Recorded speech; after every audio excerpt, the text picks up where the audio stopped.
नमस्कार, आप सभी का स्वागत है मनी 9 में और मैं हूं आपके साथ सिमरनजीत सिंह और मेरे सहयोगी रोहित कौशिक। हम दोनों आज बजट का दिन है, बेहद बड़ा दिन है, खास दिन है नमस्कार। और बाजार क्या रिएक्ट कर रहा है बजट पर, क्योंकि बजट में कुछ ऐसी बड़ी अनाउंसमेंट हुई नहीं है जिसका मार्केट को इंतजार था।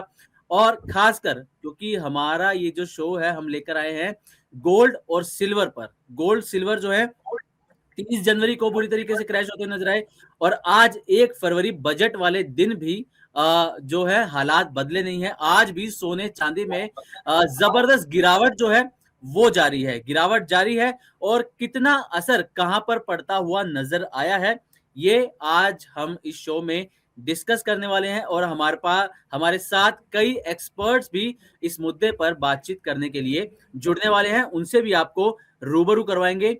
उससे पहले एक बार आपको अभी तक की स्थिति का बता देते हैं कि बाजार में क्या कुछ चल रहा है और बजट बाजार के लिए असरदार रहा या बेअसर।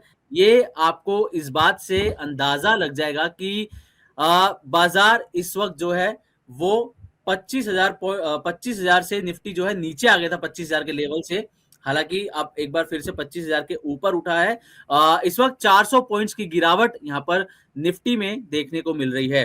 सेंसेक्स की अगर हम बात करें तो सेंसेक्स में गिरावट एक वक्त पे 1400 पॉइंट्स तक पहुंच गई थी। हालांकि अब जो है थोड़ी सी रिकवरी यहां पर आना शुरू हुई है, 1000 पॉइंट्स की गिरावट फिलहाल यहां पर है। निफ्टी बैंक में 1000 पॉइंट्स की गिरावट है।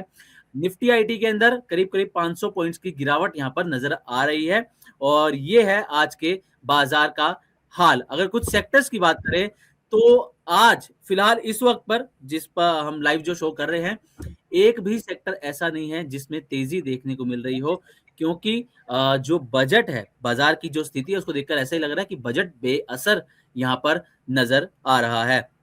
आईटी के अंदर सिमरन या फिर बिल्कुल इस समय फार्मा जो के है अंदर हिसाब सबसे ज्यादा गड़बड़ाता हुआ दिखाई दे रहा है। बिल्कुल बिल्कुल। और अगर स्पेशली रोहित भाई हम सोने चांदी की क्योंकि बात कर रहे हैं तो सोने चांदी में बजट से पहले ही हाहाकार देखा देखा गया है, लोगों में पैनिक सिचुएशन है। और अभी की अगर हम बात करें, अब बजट क्योंकि पेश किया जा चुका है, बजट में कुछ खास जो एक इंतजार किया जा रहा था कि हो सकता है कमोडिटीज पर, गोल्ड सिल्वर पर कुछ इंपोर्ट ड्यूटी पर कुछ आएगा, लेकिन ऐसा कुछ आया नहीं है। और मतलब बजट के बाद जो है कुछ सिल्वर नहीं में देखने को गिरावट नहीं और मिला। गहरा चुकी है। फ्यूचर्स की अगर बात करें, हम एमसीएक्स की बात करें तो सिल्वर 9% इस वक्त नीचे कारोबार करता हुआ नजर आ रहा है। 2,65,000 रुपए पर कारोबार सिल्वर इस वक्त कर रही है। गोल्ड की अगर बात की जाए तो फ्यूचर्स में गोल्ड जो है एमसीएक्स पर इस वक्त करीब करीब 5% नीचे है, 1,43,000 रुपए के आसपास ये कारोबार करता हुआ नजर यहाँ पर गोल्ड आ रहा है। अब रोहित भाई गोल्ड सिल्वर पर डिटेल में जी, बातचीत करेंगे और बातचीत करने के लिए हमारे साथ हमारे खास मेहमान जुड़ चुके हैं, सुमित गर्ग सर। सुमित सर, आपका बहुत बहुत स्वागत है। Thank you Simran ji, thank you. Sumit sir, आप हमें दिखाई नहीं दे रहे, शायद आपका कैमरा ऑफ है आई सर। थिंक ये कैमरा ऑफ है आई थिंक। जी, आई डोंट नो, कैमरा तो ऑन है सर। आप एक बार सर रिकनेक्ट करने की प्लीज कोशिश कीजिएगा। तब तक रोहित भाई आपसे जानना चाहिए क्या कुछ चल रहा है, किस तरीके से देख रहे हो आप। इस समय तो जो उम्मीदें हम कर रहे थे बजट से एक्चुअली वो धराशायी हो गई हैं। जो उम्मीद लोगों को होगी कि भाई गोल्ड एंड सिल्वर हो या फिर मार्केट हो उसमें कुछ बूस्ट दिखाई देगा, उसका डिपोजिट हो गया है। मार्केट लाल जी। निशान में दिखाई दे रही है। गोल्ड एंड सिल्वर स्थिर है, उसमें कोई खास बदलाव नहीं हुआ। इनफैक्ट बजट आने से पहले जरूर gold and hmm. Silver crash होता दिख रहा था, लेकिन अभी कोई खास अंतर नहीं दिख रहा है। मतलब हम्म। बजट के लिहाज से अगर देखें तो बाजार को, गोल्ड एंड सिल्वर को, कॉपर को, इनफैक्ट जो इंडस्ट्री है जो इनसे जुड़ी है उन पे कोई खास पसंद नहीं आया है, ऐसा आप कह सकते हैं। इनफैक्ट जो सिल्वर और गोल्ड के जुड़ी इंडस्ट्रीज हैं, खासकर आप हम्म। ऑटोमोबाइल इंडस्ट्रीज ले लीजिए, हिंदुस्तान कॉपर ले लीजिए, उनका उनमें इतना ज्यादा डाउनफॉल देखने को मिल रहा है इस दौरान, क्योंकि शायद बजट के अंदर जो है उसका लेकर कोई ऐलान नहीं किया गया। उसका इम्पैक्ट है बाजार को, ये बिल्कुल नापसंद रहा। मेरे हिसाब से तो बजट बस ख्वाबी प्लान वाला रह गया है। बाकी आप बताइए, आपको बिल्कुल। कैसा लगा बजट?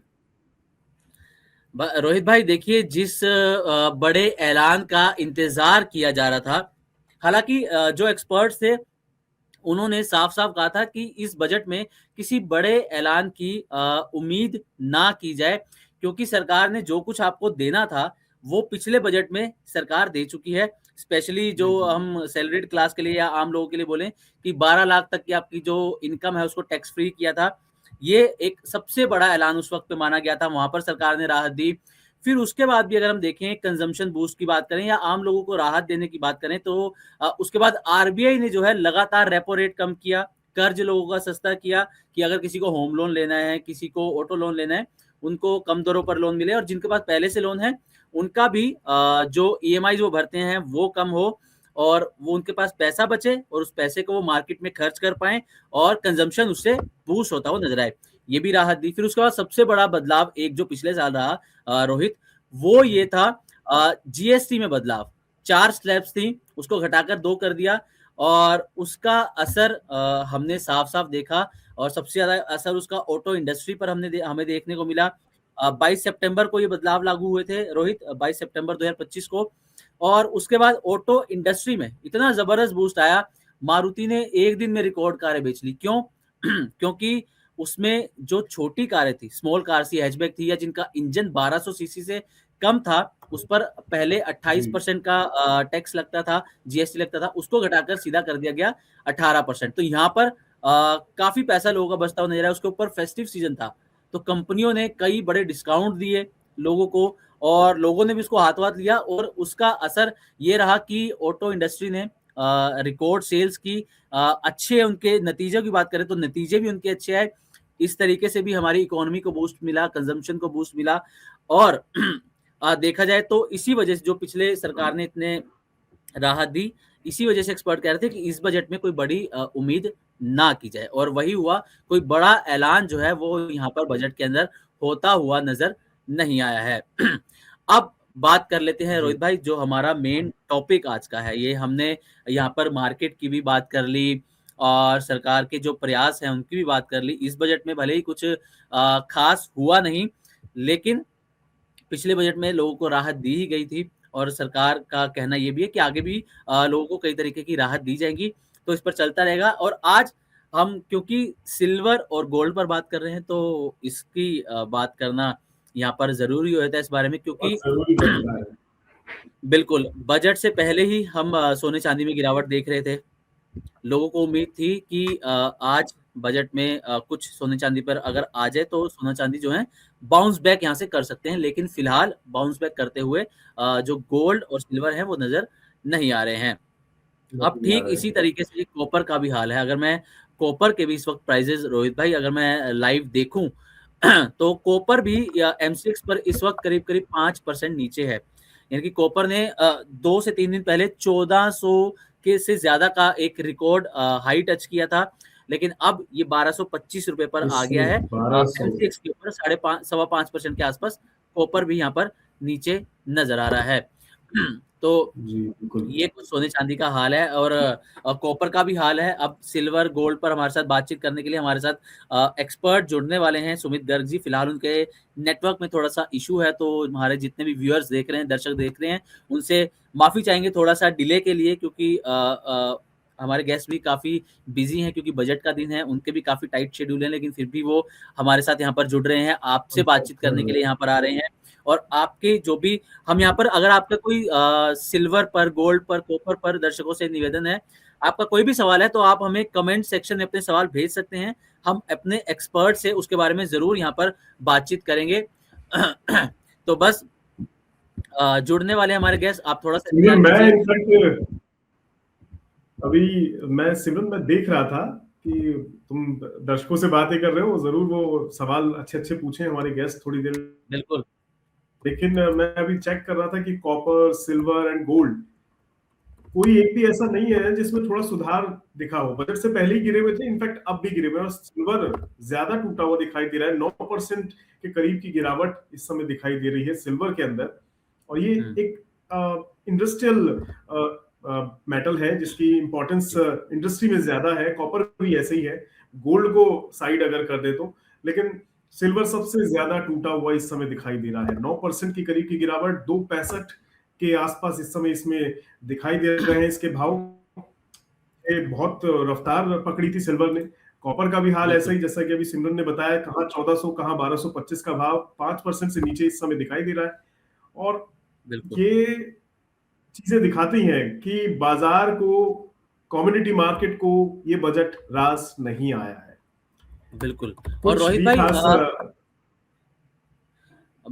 रोहित भाई एक चीज में मैं ऐड करना चाहूंगा, क्योंकि गोल्ड सिल्वर नीचे है ना, तो गोल्ड सिल्वर कॉपर इससे जुड़े हुई कंपनीज हैं जो लिस्टेड हैं, स्टॉक्स हैं, वो भी आज देखिए कि उनकी कितनी बुरी हालत हो रखी है। इसमें मैं एक एग्जांपल आपको देना चाहूंगा हिंदुस्तान कॉपर का। बिल्कुल, हिंदुस्तान कॉपर इस वक्त जो है करीब करीब 21% देखो गिरा हुआ आपको नजर आ रहा है रोहित भाई। अगर आप लाइव देखना चाहेंगे, हिंदुस्तान कॉपर इस वक्त 21% नीचे है। 22% था, अभी 21% हो गया। इसके अलावा हिंदुस्तान जिंक ये भी 20% नीचे है रोहित भाई, 20-21% ये भी नीचे है। इसके अलावा इससे जुड़ी हुई जो और कंपनीज हैं, जैसे मैं अगर बात करूं स्टॉक्स की, तो थंगामाइल ज्वेलरी, जिसका इनका भी काम सोने चांदी का है, सिल्वर में ज्यादा थोड़ा सा एक्सपोजर रखते हैं, ये भी इस वक्त 9% नीचे हैं। तो आप देखिए कि क्या हाल इस वक्त सोने चांदी का है, और उससे जुड़ी हुई जो कंपनीज हैं उनका भी ये हाल है। इसके अलावा अगर मैं एक और कंपनी यहाँ पर वेदांता की बात करूं, क्योंकि ऑटो सेक्टर में भी क्या इम्पैक्ट पड़ा है, क्योंकि हमारे कॉपर वगैरह चांदी ये इस्तेमाल होती है इन इंडस्ट्रीज में, खासकर ऑटो इंडस्ट्री में कॉपर का इस्तेमाल बहुत है, ईवीज के लिए है। क्या उन पर भी कुछ खास इम्पैक्ट पड़ा है? बिल्कुल रोहित भाई, देखो जब सोने चांदी गिरा हुआ है तो उससे जुड़ी हुई जो भी चीजें हैं ना यहाँ पर, उनका इम्पैक्ट कहीं ना कहीं उन पर जरूर आता हुआ यहाँ पर नजर आएगा। अब मैं एक एग्जांपल आपको, मैंने अभी हिंदुस्तान कॉपर और जिंक का दिया, मैं वेदांता की भी बात करूं, क्योंकि वेदांता भी कहीं ना कहीं इससे जुड़ी हुई कंपनी है। वेदांता अगर आप देखेंगे तो आज 14.5% नीचे आज वेदांता भी कारोबार कर रहा है। तो आप देखिए कि क्या हाल है। और ओवरऑल अगर मैं मेटल सेक्टर की रोहित भाई बात करूं ना आज, तो मेटल सेक्टर इस वक्त 3% नीचे है। ओवरऑल जो मेटल सेक्टर है इस वक्त 3% नीचे कारोबार कर रहा है। तो ये सोने चांदी की हालत है। तो चलिए हमारे एक्सपर्ट हमारे साथ जुड़ चुके हैं। सुमित सर, आपका बहुत बहुत स्वागत है। सुमित सर, आपकी आवाज क्लियर नहीं आ रही, आपसे रिक्वेस्ट रहेगी प्लीज आप अपना माइक।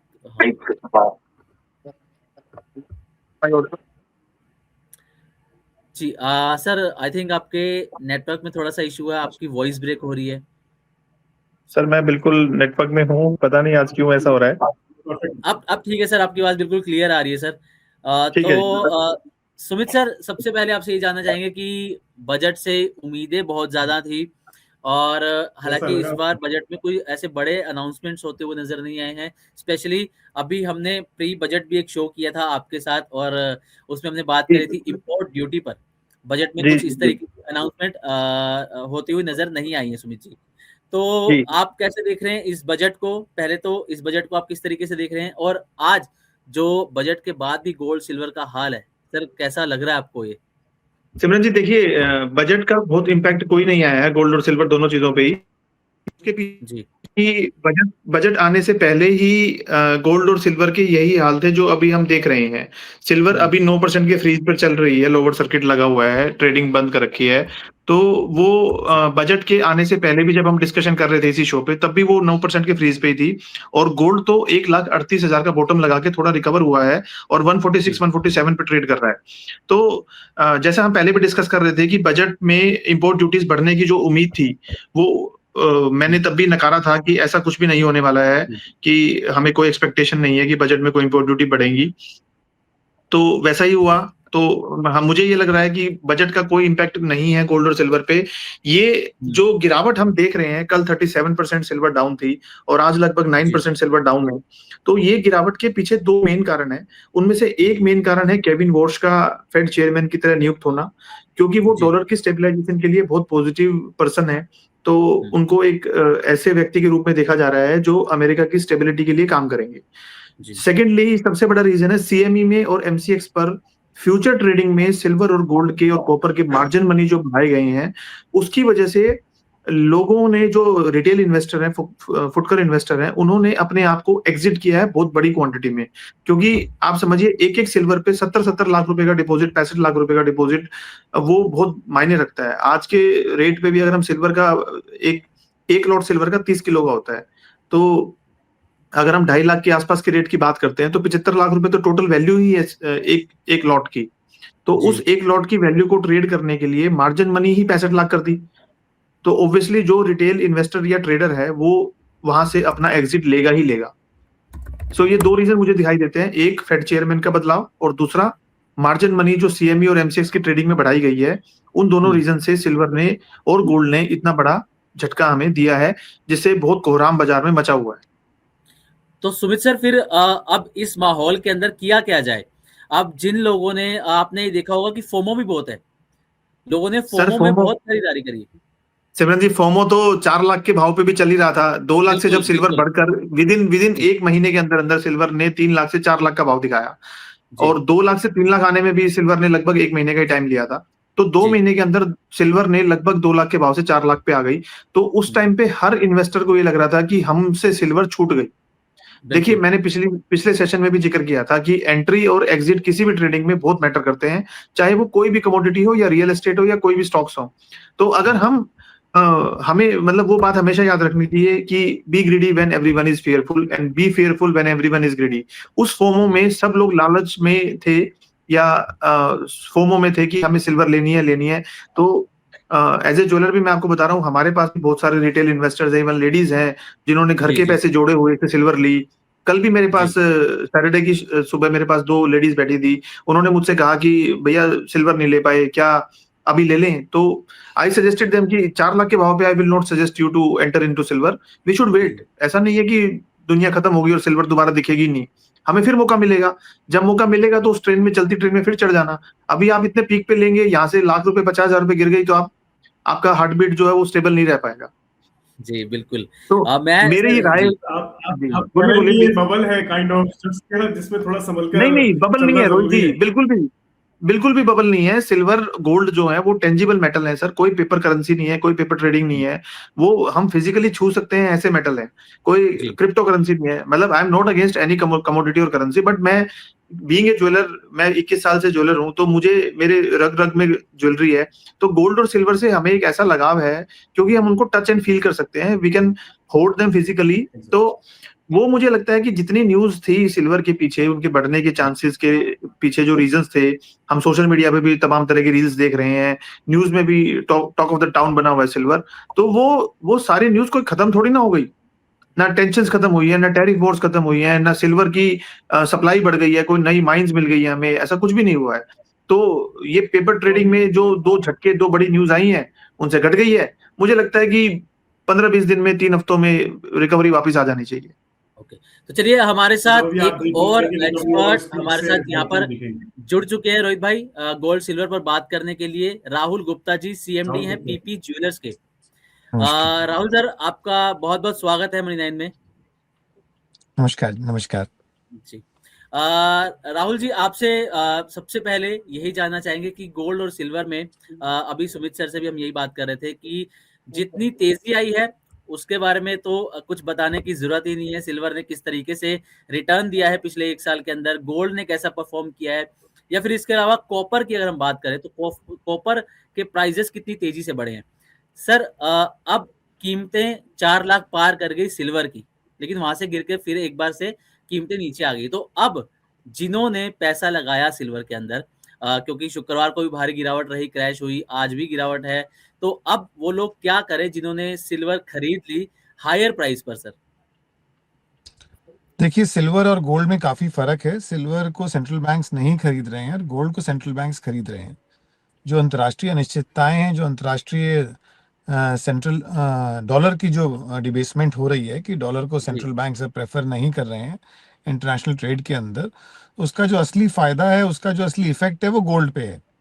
सिल्वर के अंदर speculative demand as well as actual demand of EV vehicles का नाम लेकर जो सिल्वर में रिगिंग और स्पेकुलेशन दिखी, वो काफी उसको ऊपर ले गई। एक बिल्कुल इंडस्ट्रियल डिमांड के भी कट ऑफ के ऊपर ले गई। जहां जहां सिल्वर इंडस्ट्रियल डिमांड में कंज्यूम होती है मान लीजिए फोटोग्राफिक जी, इंडस्ट्री में होती है या फिर ईवी व्हीकल्स में हो रही है, वहां पे भी वो कट ऑफ के बाहर चली गई।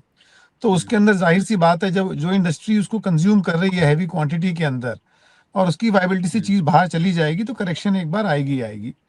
और जैसे जी, सुमित जी ने कहा मार्जिन वाला इशू, वो तो देखिए इंडियन डायस्पोरा के ऊपर हुआ है। कॉमेक्स के ऊपर मार्जिन आज भी 8% ही है। 8% जी, का मतलब यदि सोने के भाव से समझें तो आप 2 लाख रुपए से अगर पकड़ें तो आज भी 16 लाख रुपए का मार्जिन ही है कॉमेक्स के ऊपर। परंतु भारत जी, के अंदर अचानक कल रात से मार्जिन जो 45 लाख रुपए हो गया, उसका कारण ना बहुत सिंपल है। एमसीएक्स जो एक एक्सचेंज है, वो बेचारा देख रहा है कि 20% एक कमोडिटी गिरने की हालत में है, 20-25%। अब उसको हाँ लग जी, रहा है यदि यहाँ से भी गिर गई, और अगर एम टू एम मतलब मार्क टू मार्केट, यदि एक आम जी, आदमी ने जिसने उसके पास खरीद रखी है और उसको यदि उसका पैसा नहीं मिला, तो एमसीएक्स को एज ए कंपनी नुकसान हो जाएगा। तो बिल्कुल। उसके मद्देनजर देखते हुए उन लोगों ने मार्जिन बढ़ा दिए। तो फिजिकल और फ्यूचर्स एक्सचेंज अपने अंदर दोनों अलग अलग तरह के प्रोडक्ट हैं। जो आदमी ये सोच रहा है कि मैं अपनी कैपिटल ही पूरी की पूरी मार्जिन में दे दूं और हुँ, फ्यूचर्स में कमोडिटी खरीद लूं, वहां पे जी, रिस्क रहता है। अब आप अगर एक मिक्स एंड मैच रखें, मान लीजिए आपकी क्षमता है 1 करोड़ रुपए का सोना खरीदने की या चांदी खरीदने की, और आपको लगता है चलो भाई इसको मैं फ्यूचर्स में खरीद लेता हूँ, थोड़ा इसको मैं लीवरेज कर लेता हूँ। तो थोड़ा लीवरेज का मतलब हुआ आपने 30 लाख रुपए दिए और आपने फ्यूचर्स के ऊपर मान लीजिए सोना ही खरीद लिया 2 किलो। जी, तो अगर वो हुँ, मार्जिन आपका मान लीजिए 40 लाख से 40 या 80 लाख रुपए हो गया 2 किलो का, तो भी आप उसे सस्टेन कर पाएंगे, आपकी बिल्कुल। क्वांटिटीज आप मेंटेन कर पाएंगे। अब अगर वो रेशियो ही 1:10 चली गई, तो देखिए जाहिर सी बात है, जो चीज आप नहीं खरीद सकते थे उसको आप फ्यूचर कमोडिटी की तरह खरीदेंगे। तो वो जी, फ्यूचर कमोडिटी है, आप वो प्रोडक्ट नहीं खरीद रहे हैं। ये बहुत बड़ी कंफ्यूजन है कि एज इफ वो आप कमोडिटी खरीद ले रहे हैं, जैसे कि आपने हुँ, सोना खरीद लिया हो अपने घर में। तो देखिए जी, सोना तो 1.5 पौने 2 करोड़ रुपए का ही किलो है। उसको अगर 15-20 लाख में खरीदना है, तो जो उसके रिस्क मेजर्स है वो साथ में आएंगे ही आएंगे। हाँ, बट बिल्कुल, ये बिल्कुल। जरूर है कि इसको संडे के दिन, शनिवार के दिन शाम को करना, जब संडे के दिन एक कॉन्ट्रैक्चुअल अरेंजमेंट में कोई आदमी एकदम फंड्स अरेंज करके उसमें पहुंचा भी नहीं सकता, कई सारे बैंक जी, नहीं खुले होते, कई लोगों के पास ऑनलाइन बैंकिंग नहीं होती। अब उसके अंदर सर्किट लग जाए संडे के दिन, तो ये बात अब ऐसी हो गई कि रात के 12 बजे एक्सचेंज खुल जाए अचानक और कहे हुँ, मार्जिन कम हो गया था, और सुबह छह हुँ, बजे तक खुल के और आपका मार्क टू मार्केट में आपका जो सौदा है, फ्यूचर कॉन्ट्रैक्ट है, कट गया। तो वो तो it is beyond the contract, and contracts के अंदर ये चीजें एनविसाइज नहीं होती। कॉन्ट्रैक्ट्स में ऐसा नहीं माना चाहता कि beyond beyond office hours, beyond business days आप कुछ भी जी, बदलाव कर लेंगे और सामने वाले से एक्सपेक्ट करेंगे। तो this is too high handed an approach by some future exchanges. और ये तब भी ठीक होता यदि अगर अंतर्राष्ट्रीय बाजार में भी ऐसा कोई प्रेसिडेंस दिखता। मान लीजिए एमसीएक्स का सोचना है कि जो लोग फ्यूचर कमोडिटी मेरे पास खरीद रहे हैं, मेरा रिस्क बढ़ गया, तो वो रिस्क तो कॉमेक्स पे भी है। तो कॉमेक्स उस रिस्क का कैसे मैनेजमेंट कर रहा है, सेम चीज यहाँ पे भी फ्यूचर एक्सचेंज को करना चाहिए। बट मेरा तो मानना है कि यस, सुमित जी ने जो कहा, दाम तो अभी कुछ नहीं है, करेक्शन है मोमेंट्री और कुछ भी इंटरनेशनल सिनेरियो नहीं बदले हैं, रादर कुछ खराब ही हुए हैं। यूएस की डेट सीलिंग है $41 ट्रिलियन, जो पिछली बार अमेरिका सरकार की डेट लेने की कैपेसिटी, जो सीलिंग लिमिट थी, वो 34 ट्रिलियन थी, वो हुँ, 41 ट्रिलियन करी गई थी।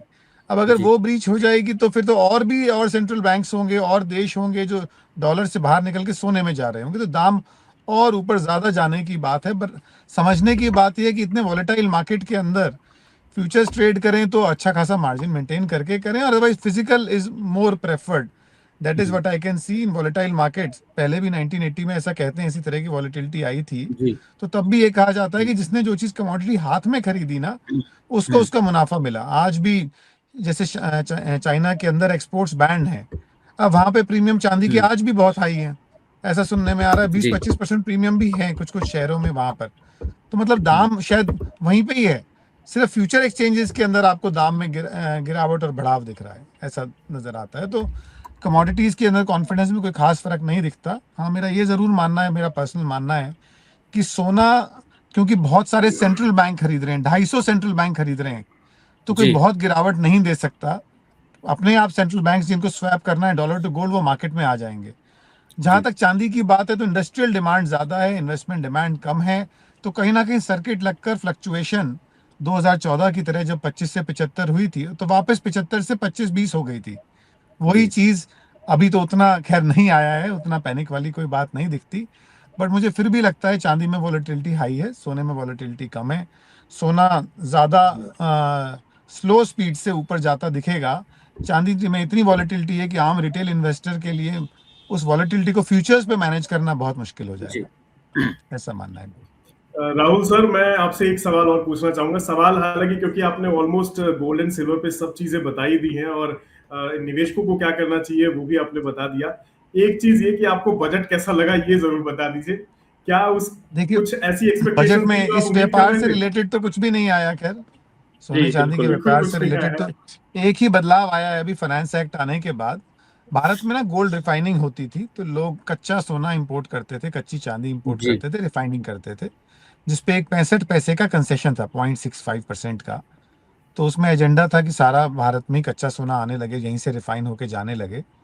तो वो कंसेशन जो है उसकी मियाद खत्म कर दी गई है 2027 मार्च तक। तो मतलब अब फ्यूचर के अंदर रिफाइनरीज को जो कंसेशन था भारत में रिफाइन करने का, वो कंसेशन कंटिन्यू नहीं रहेगा। तो उससे मुझे लगता है कुछ ना कुछ इस सप्लाई चेन की मैन्युफैक्चरिंग में कुछ डिमोशन जरूर रहा। और बाकी और चीजें अभी जब नोटिफाई करेगी सरकार तो उसके बाद पता चलेगा। जी। जी, तो राहुल सर बहुत बहुत शुक्रिया आपका, आपने अपना कीमती धन्यवाद, समय दिया धन्यवाद, इसके लिए। धन्यवाद, जी। Thank you. अब हमारे साथ एक और चलिए। गेस्ट जुड़ रहे हैं, हमारे अनुज गुप्ता जी। उन्हें भी ऐड कर लीजिए। बिल्कुल। बिल्कुल। अनुज अनुज सर, सर, बहुत आवाज बहुत आ रही है स्वागत है आपको? आपका। आवाज आई थिंक उनकी नहीं आ रही है। अनुज सर, आपकी आपकी तरफ से आवाज माइक हमारे करके। तक नहीं आ पा रही है।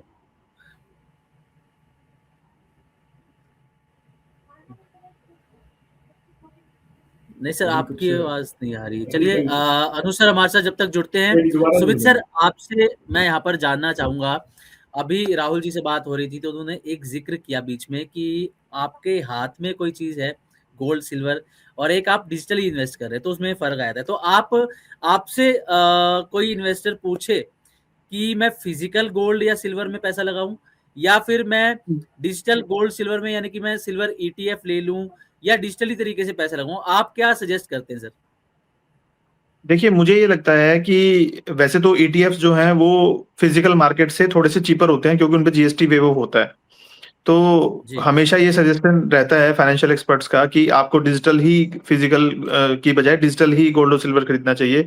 बट मुझे पर्सनली ये लगता है जब भी हम डिजिटल मनी हमारे वॉलेट्स में या हमारे एप्लीकेशंस में हमारे हाथ में होती है, तो कुछ भी लग्ज़री के लिए हमें कोई मोबाइल लेना है, हमें कोई गाड़ी लेनी है, हमें कोई कुछ भी कहीं पे भी फ़ॉरेन ट्रैवल करना है, 15 लाख की ज़रूरत पड़ गई, तो हम फटाफट उस मनी को लिक्विड करके और अपना काम चला लेते हैं। तो ईज़ी एक्सेस नहीं होना चाहिए एग्ज़िट करने का, थोड़ा-सा डिफ़िकल्ट होना चाहिए। तो फिज़िकल मेरा एक दोस्त था, उसने ऐसा किया, उसके पास 1 सवा लाख के भाव में सिल्वर परचेज़ की हुई थी, तो वो 1.5 लाख के भाव में उसको कोई ट्रैवल करना था, तो उसने फटाफट 10 लाख की ज़रूरत थी, उसने अपने ईटीएफ्स बेचे और वो ट्रैवल के लिए निकल गया। अब वो वही चाँदी अगर उसके घर पे रखी होती, उसके सेफ ज़ोन में कहीं पे भी या बैंक लॉकर में, तो वो बैंक लॉकर खुलने की इंतज़ार करता, 2 दिन का उसको बफर मिलता, तो वो शायद वो चाँदी बेचता ही नहीं और वो चाँदी उसकी 4 गुना हो चुकी होती। तो बिल्कुल। ईटीएफ्स में क्या होता है, हमारे पास ईज़ी एक्सेस होता है एग्ज़िट के लिए, जिसकी वजह से मुझे लगता है कि लोग जल्दी निकल जाते हैं, लॉन्ग टर्म तक उसको सेव नहीं कर पाते। होल्ड नहीं कर पाते, बिल्कुल ठीक सर। सर, क्योंकि अब हम ये लाइव शो कर रहे हैं, तो हमारे पास ना गोल्ड सिल्वर पर कुछ सवाल भी हमारे दर्शकों के आ रहे हैं, तो मैं हाँ, चाहूंगा लेते आपसे हैं। वो भी थोड़ा सा हम डिस्कस करें। बिल्कुल, एक बिल्कुल। हरिओम शुक्ला जी का सवाल है सर। ये जी। पूछ रहे हैं कि ये सिल्वर सिमरन, ईटीएफ में 9% लॉस में बैठे हुए हैं सर, तो इनको क्या करना चाहिए अब? क्या आगे सर क्या देखिए, नजरिया आप रखते हैं, क्या करने करें सर ये? मेरा नज़रिया बिल्कुल क्लियर है, मैं सिल्वर और गोल्ड दोनों के लिए बहुत बुलिश हूँ और मैं लगातार ये बात अपने पर्सनल चैनल के थ्रू और इंस्टाग्राम के थ्रू भी लोगों को बताता आ रहा हूँ कि सिल्वर का इंडस्ट्रियल डिमांड कम होने वाला नहीं है, सामने सप्लाई कुछ भी नहीं है, बिल्कुल बहुत कम है और ऐसे ही गोल्ड जो है अभी राहुल जी ने भी हमें बताया पीपी ज्वेलर्स से कि गोल्ड जो है वो वर्ल्ड के 206 सेंट्रल बैंक गोल्ड खरीद रहे हैं। लार्जेस्ट जैसे अभी मैंने एक न्यूज़ पढ़ी थी कि टेथर करके एक करेंसी है, क्रिप्टो करेंसी। तो जी। उसने इतना ज़्यादा गोल्ड का रिज़र्व बना लिया है पिछले कुछ महीनों में ही कि वो गोल्ड रिज़र्व वर्ल्ड के 20-30 कंट्रीज़ को छोड़ के बाकी सब कंट्रीज़ से ज़्यादा है। सो समझिए एक प्राइवेट बैंकिंग फर्म अगर गोल्ड के रिजर्व्स को इतना बढ़ा रही है इन रेट्स पे, जब गोल्ड $5100-5200 पे ट्रेड कर रहा है वर्ल्ड में, तो कहीं से कहीं तक कोई चांसेस ही नहीं है कि मार्केट स्लो डाउन की तरफ या डिक्लाइन की तरफ देख रही हो। As a retail investment Shukla ji ने अगर इन्वेस्ट कर रखा है ऊंचे भाव पे और आज वो 9% की मंदी पे हैं, मेरी सजेशन ये है कि अगर उनकी कैपेसिटी है, उनको अपने पोर्टफोलियो में थोड़ा बहुत यहाँ पे एवरेजिंग करनी चाहिए। It is a good rate to buy both in gold and silver, और फिर थोड़ा वॉच करना चाहिए, थोड़ा पेशेंस रखना चाहिए। Markets definitely will get back to their original levels. Okay, तो अनुज सर भी हमारे साथ जुड़ चुके हैं। अनुज सर, हमारी आवाज आ रही है आप तक? जी बिल्कुल, बताइए। चलिए, अनुज सर, एक टेक आपसे चाहेंगे कि बजट अब पेश हो चुका है और ओवरऑल बजट आपको कैसा लगा सर? और गोल्ड सिल्वर को लेकर तो कुछ ऐसा अनाउंसमेंट हुआ नहीं है, उम्मीदों पर भी हमने आपसे प्री बजट में यहाँ पर बात करी थी। तो सर, ओवरऑल बजट आपको कैसा लगा, और उसके बाद जो अब गोल्ड सिल्वर में देखने को मिल रहा है प्रेशर, इस पर आप क्या कहेंगे सर? देखिए, बजट में जैसा हमने प्री बजट डिस्कशन किया था कि कोई एक्सपेक्टेशन नहीं है, तो वैसा ही हमने देखा कि कोई इम्पोर्ट ड्यूटी को लेके या कोई गोल्ड सिल्वर को लेके कोई डिस्कशन नहीं होता हुआ दिखाई दिया। केवल यहाँ पर अगर आप देखेंगे तो दो इम्पॉर्टेंट अनाउंसमेंट जो इक्विटी फ्रंट पर आए हैं, जिसमें एसटीटी ऑन फ्यूचर्स और एसटीटी ऑन जी। ऑप्शन प्रीमियम्स के ऊपर इंक्रीज किया गया है, और उसका हम नीचे का रिएक्शन देख रहे हैं कि इक्विटी मार्केट में गिरावट आती हुई दिखाई दी है। तो देखिए, इसमें क्लियर सा जो सरकार का मोटिव दिख रहा है कि भाई वो ये चाहते हैं कि जो लोग हैं वो फ्यूचर एंड ऑप्शन में कम ट्रेडिंग करें, बकायदा जी। कि वो इक्विटी मार्केट में होल्डिंग, कैश होल्डिंग जो है, जो आपकी डीमैट होल्डिंग है, लॉन्ग टर्म इन्वेस्टमेंट, उस पर पूरा जोर दें। तो ये क्लियर दिख रहा है कि क्योंकि सेबी की स्टडी भी आई है कि 90% लोग डेरिवेटिव में लॉस रखते हैं, तो उसको रखते हुए, बिल्कुल। नजर रखते हुए सरकार ने यहाँ पर ये अनाउंसमेंट की है। देखिए, और सरकार के जो बजट आया उससे क्लियर ये दिख रहा है कि सरकार इस टाइम T20 खेलने के मूड में नहीं है। सरकार एक लॉन्ग टर्म विजन के साथ ट्रेड कर रही है, क्योंकि देखिए सही भी है, क्योंकि जिस तरीके से टैरिफ लग रहे हैं, जिस तरीके से जियोपॉलिटिकल कंसर्न्स हैं, तो यहाँ पर एक लॉन्ग टर्म विजन रखना बहुत जरूरी है, जिससे कि अगर कोई भी अनसर्टेनिटी होती है तो हम उसको इंटरनली प्रिपेयर हैं। देखिए, अगर आप देखेंगे तो भारत का जो इंडस्ट्री है वो इंटरनली बहुत स्ट्रांग है, बट जी। एक्सटर्नली कारणों की वजह से हम देखते हैं कई बार डेंट लगता है या कई बार कोई चोट लगती है, तो ऐसा हो सकता है, बट उससे बचने के लिए ये बजट बनाया गया है। डेफिनेटली इस बजट का अगर आप मोटिव देखेंगे तो एम्प्लॉयमेंट जनरेशन और एक लॉन्ग टर्म सस्टेनेबल ग्रोथ को यहाँ पर टारगेट किया गया है। हालांकि इक्विटी मार्केट या कमोडिटी मार्केट पे एसटीटी के अलावा कोई यहाँ पर डिस्कशन नहीं हुआ है, और ना टैक्सेशन के फ्रंट पे भी कोई डिस्कशन हुआ है। सबको अनटच रखा है अभी, क्योंकि यहाँ पे जो सरकार का मोटिव है वो डेफिनेटली एक लॉन्ग टर्म विजन के साथ में है। जी। अनुज सर, एक सवाल मैं आपसे पूछना चाहूंगा। ये हमारे दर्शक हैं जो इस समय हमें लाइव देख रहे हैं और लिख रहे हैं कि इनके पास 500 ग्राम फिजिकल गोल्ड इस समय अवेलेबल है, 1,46,000 के भाव पे है। अब की सिचुएशन के अनुसार क्या इनको ये सेल कर देना चाहिए, या अभी थोड़ा और संभाल के रखें और इंतजार करें आगे की स्थिति कैसी रहती है उसके अकॉर्डिंग? देखिए, जैसे कि हमने पहले डिस्कस किया था कि जो मार्केट में गिरावट दिख रही है उसके पीछे सबसे बड़ा कारण मार्जिन का इंक्रीमेंट होना है। मार्जिन बहुत इंक्रीज हुए हैं। सिल्वर का मार्जिन करीबन 70% के आसपास, 65 से 70% के आसपास इंक्रीज हो गया है। कॉपर का मार्जिन करीबन 28% इंक्रीज हो गया है। गोल्ड का मार्जिन भी करीबन 23% इंक्रीज हो गया। तो ये मार्जिन इंक्रीज होने की वजह से जब मार्जिन कॉल हिट होती हैं तो ऐसी पैनिक सिचुएशन देखने को मिलती है। तो वही सिचुएशन यहाँ देखने को मिल रहा है। इवन कॉमेक्स के अंदर, सीएमई के अंदर भी मार्जिन बढ़ाए गए हैं, जिसकी वजह से कॉमिक्स की भी पोजीशन आपको कल भी शायद आपको थोड़ा गिरावट देखने को मिले। तो मुझे लगता है कि जिनके पास फिजिकल है उनको घबराने की जरूरत नहीं है, क्योंकि फिजिकल में कोई मार्जिन कॉल हिट नहीं होती है। जनरली ये जो मार्जिन कॉल होती है फ्यूचर्स डेरिवेटिव के अंदर मार्जिन हिट होती है, जिसकी वजह से यहाँ पर जो है प्रॉब्लम देखने को मिल रही है। मुझे लगता है कि उनके पास फिजिकल में है तो उनको होल्ड करना चाहिए, घबराने की कोई जरूरत नहीं है। मुझे लगता है कि अगर वो 3 से 4 महीने भी होल्ड करते हैं तो उनको काफी अच्छे रिटर्न यहाँ पे देखने को मिल सकते हैं। ओके, एक सवाल सर हीना कश्यप जी ने हमें भेजा है। सुमित सर, आपसे मैं जानना चाहूंगा, हालांकि आपने पहले क्लियर कर दिया कि आप गोल्ड सिल्वर पर बुलिश हैं, लेकिन फिर भी मैं आपसे ये हीना जी का सवाल लेना चाहूंगा। ये पूछ रहे हैं कि लॉन्ग टर्म में सिल्वर के प्राइस बताइए कहाँ तक जाएंगे, और अभी इसमें पैसा लगाना मौका माने या फिर धोखा मानकर चले?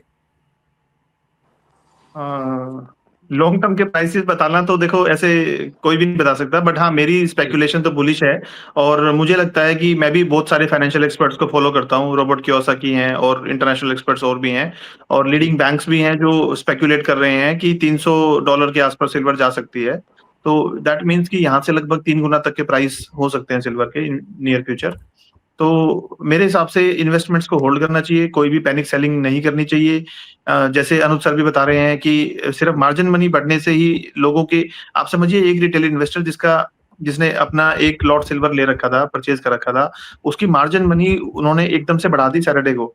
अब उसके पास टाइम ही नहीं है कि वो कहीं से मार्जिन मनी अरेंज करके अपने बैंक को लिक्विडेट करके, ईटीएफ को लिक्विडेट करके किसी तरह अपने मार्जिन को थोड़ा इंक्रीज करे और अपने सौदों को खड़ा रखे। तो ऐसी सिचुएशन में सिर्फ पैनिक सेलिंग के अलावा लोगों के पास कोई ऑप्शन ही नहीं बचती कि वो एग्जिट कर लें।